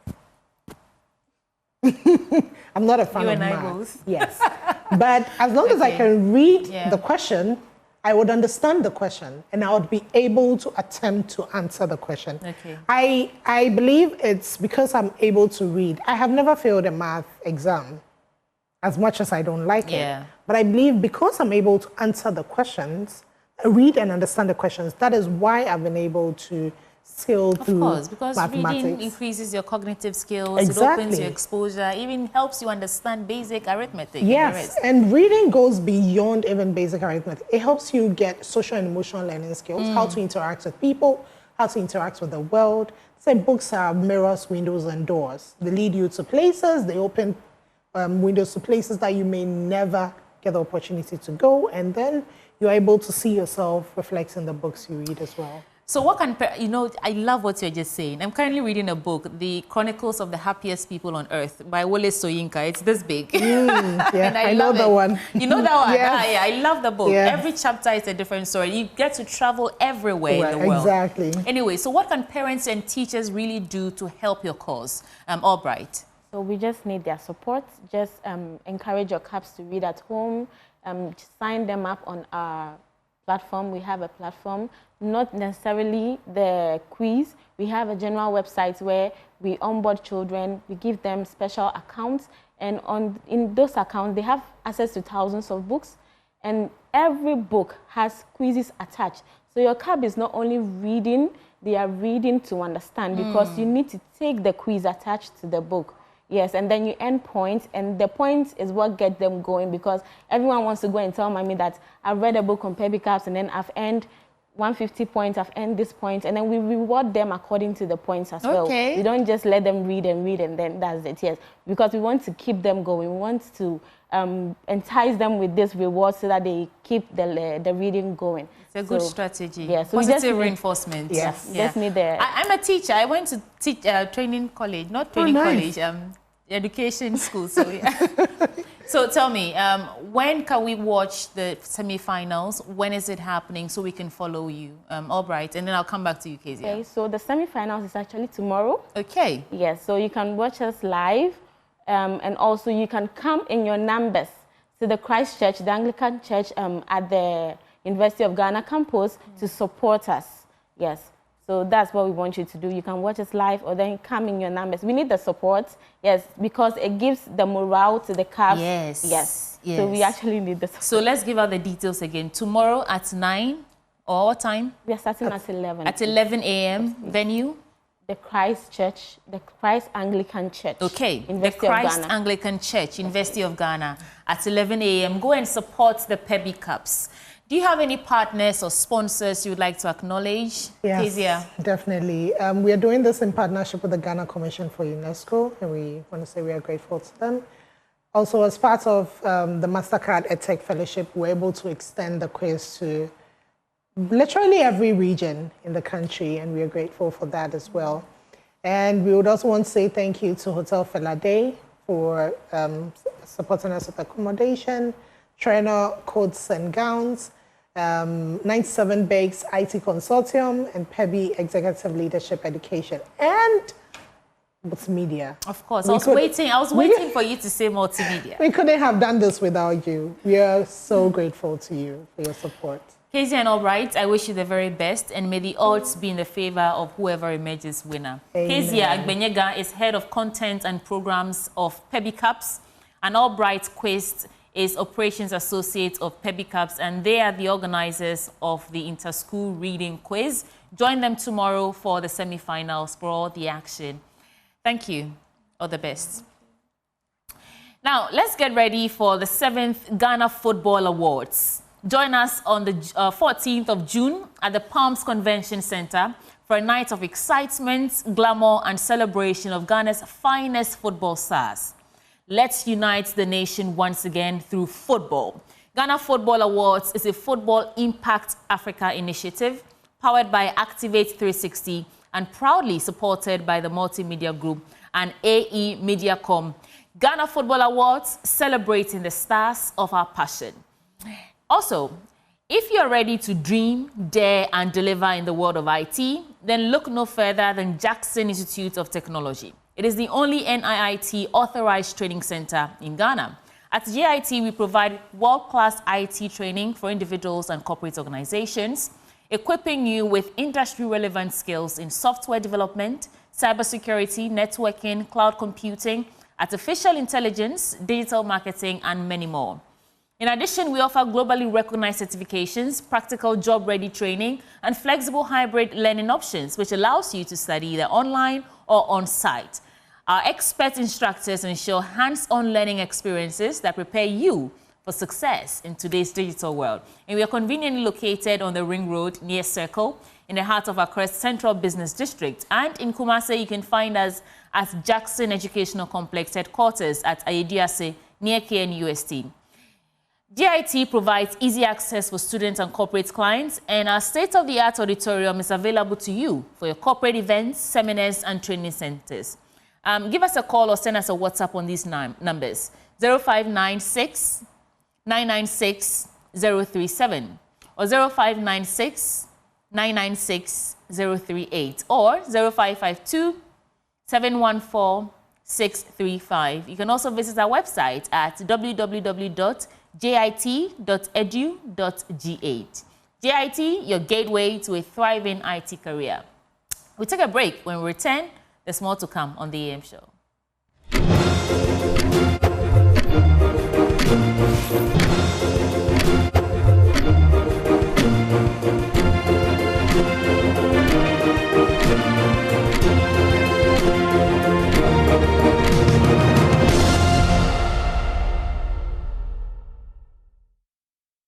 We have about 10-15 minutes before we wrap up the show, and we're spending all with you. It's time for you to have your say on the AM show. But remember, the AM show is sponsored by Waylead Properties, and we provide quality housing at an affordable cost with flexible payment option. Call us. The phone number is on your screen right now. So call us and let's have your thoughts. We are discussing whether or not the Chief Justice, suspended Chief Justice, should resign. The former Attorney General, Godfrey Yeboah-Dame, says no one. It reminds me of that Instagram cliche, like no one, absolutely no one can close a door that God has opened for you. But they're saying that no one can force the Chief Justice to resign and that she will assert her rights. What do you think of this? We want to hear your views on the matter. This is the suspended Chief Justice and all the commentary pouring in so far. Yesterday, that unanimous decision threw out her petition, application for interlocutory injunction, seeking to halt her suspension, but they threw it out unanimously. Our first caller, Hamza, is on the line with me. Hamza, good morning. What do you have to share with us this morning? I'm calling from Ashayama. Yes. Thank you, Titi, for the good work. Where is Benjamin? I saw him this morning. Yes, he'll join you, if not now, tomorrow. I'm here by myself. Talk to me. No problem. I said, so many lawyers, listening to so many revered lawyers, you said that there is nothing wrong in the process. The Chief Justice thinks there's something wrong. The Supreme Court has decided. I think this for this injunction, but this is the third time. It's the third time in what is clean out. So I think position of that is not the best fight. So if she thinks all this that has give her, I think that is. So thank you. Thank you so much, Hamza, for calling.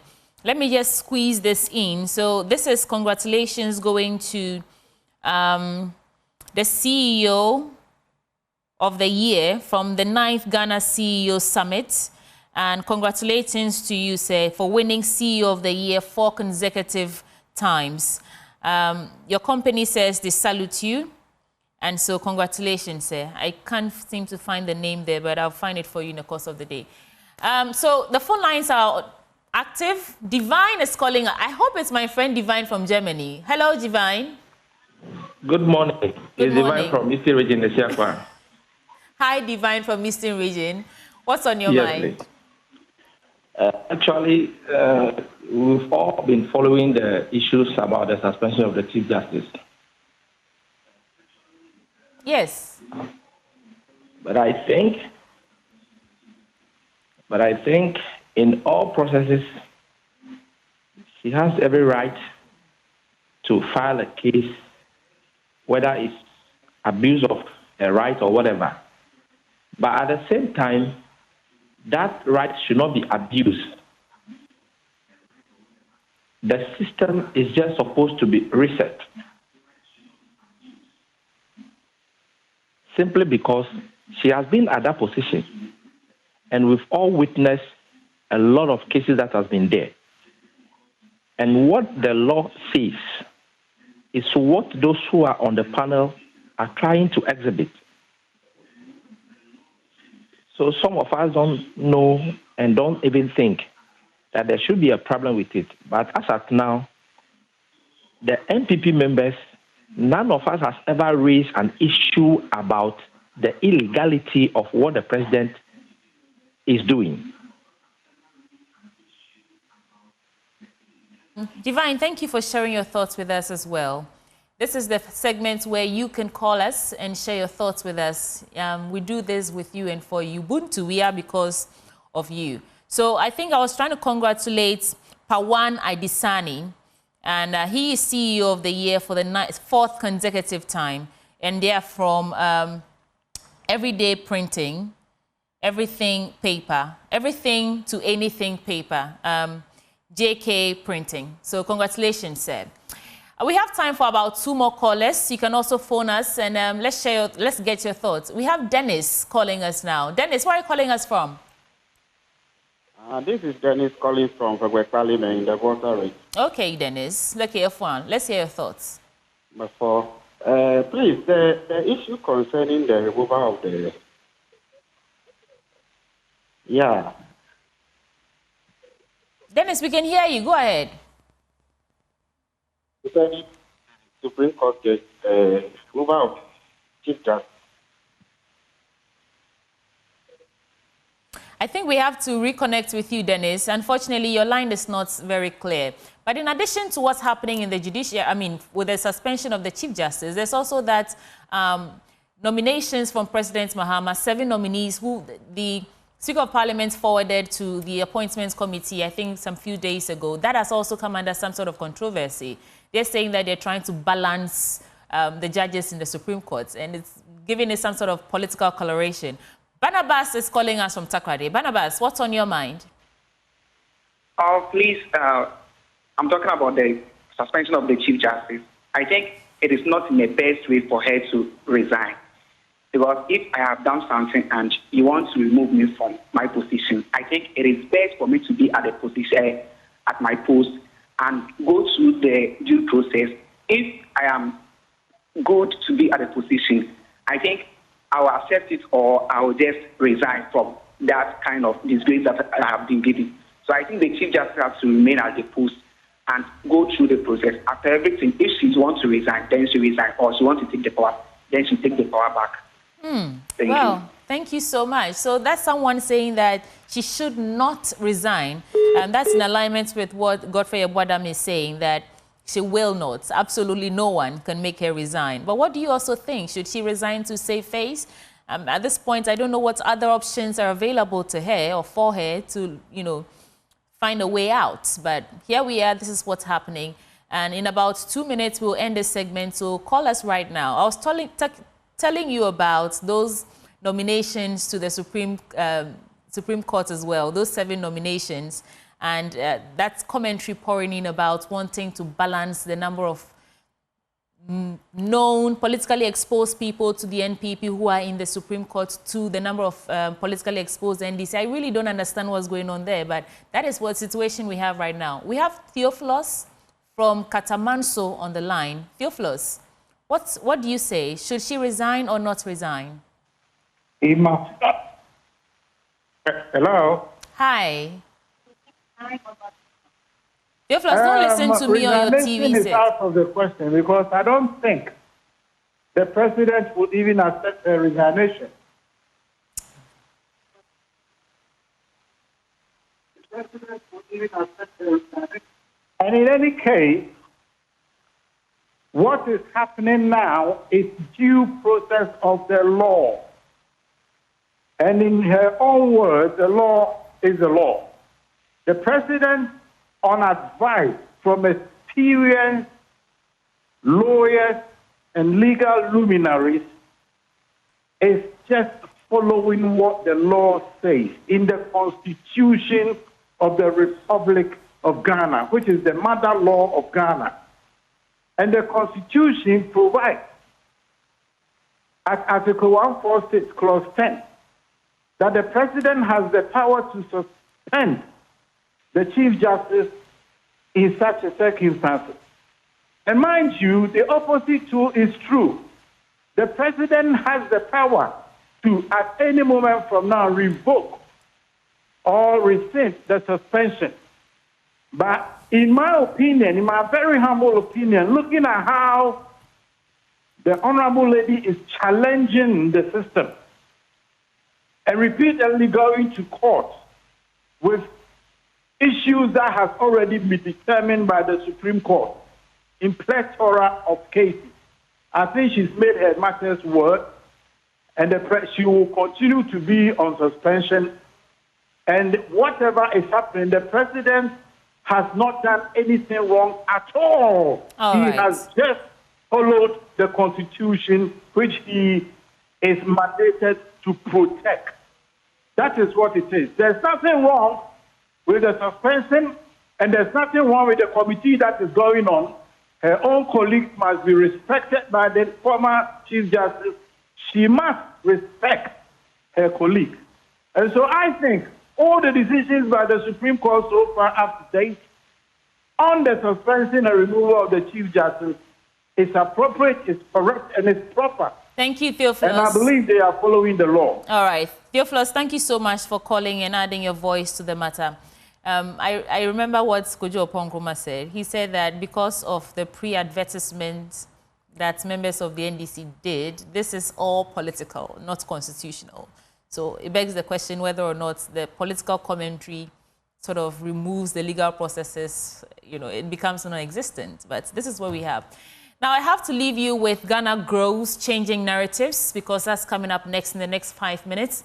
And it is brought to you by MasterCard Foundation in collaboration with Springboard Roadshow Foundation. I understand I have one last caller. Hi, good morning. Good morning. What's on your mind? You're my last caller for today. Oh, Mauta Gbangwake Komilagbe. Yeah, as you said, the law. Say again. Oh, unfortunately, looks like I'm losing my last caller. But like I was saying, I'm bringing you Ghana Grows Changing Narratives, which is brought to you by MasterCard Foundation in collaboration with Springboard Roadshow Foundation. And right after that, Joy News Desk comes up next. Thank you for staying with us for the entire day. Today, it's the Ben and Sweetie Show. Bye for now.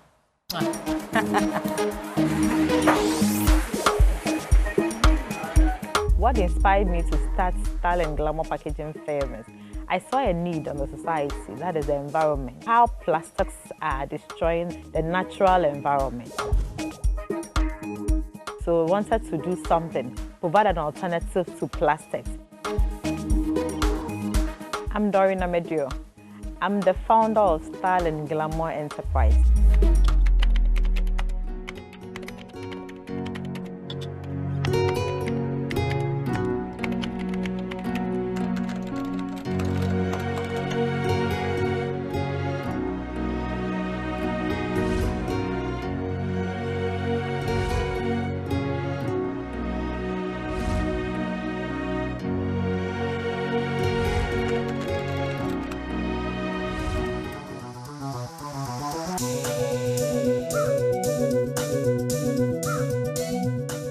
Glamour is a socially and environmentally conscious business dedicated to empowering young women in the production of reusable bags, that is food boxes, pizza boxes, paper bags, and tote bags, and the sales of these items as well.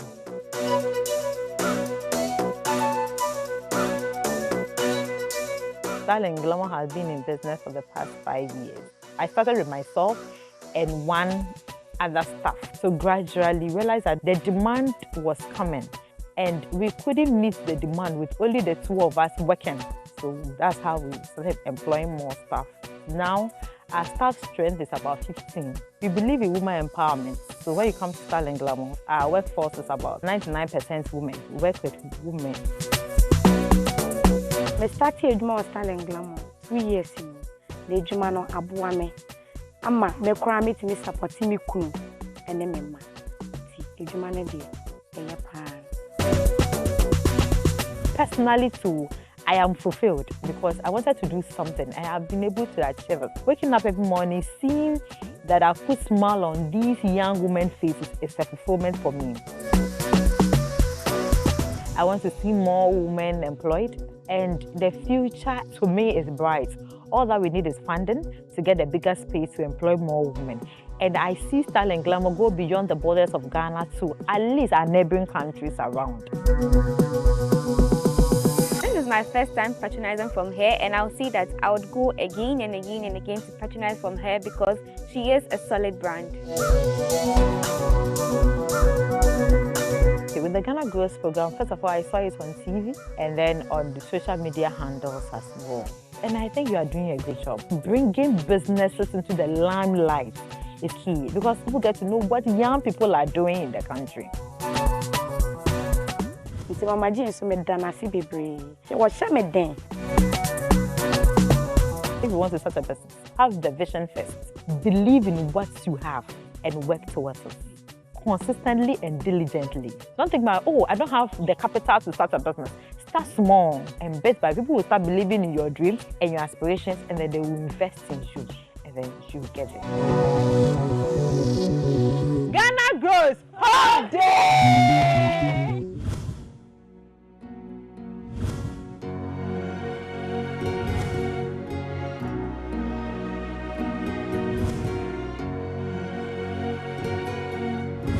Ghana grows.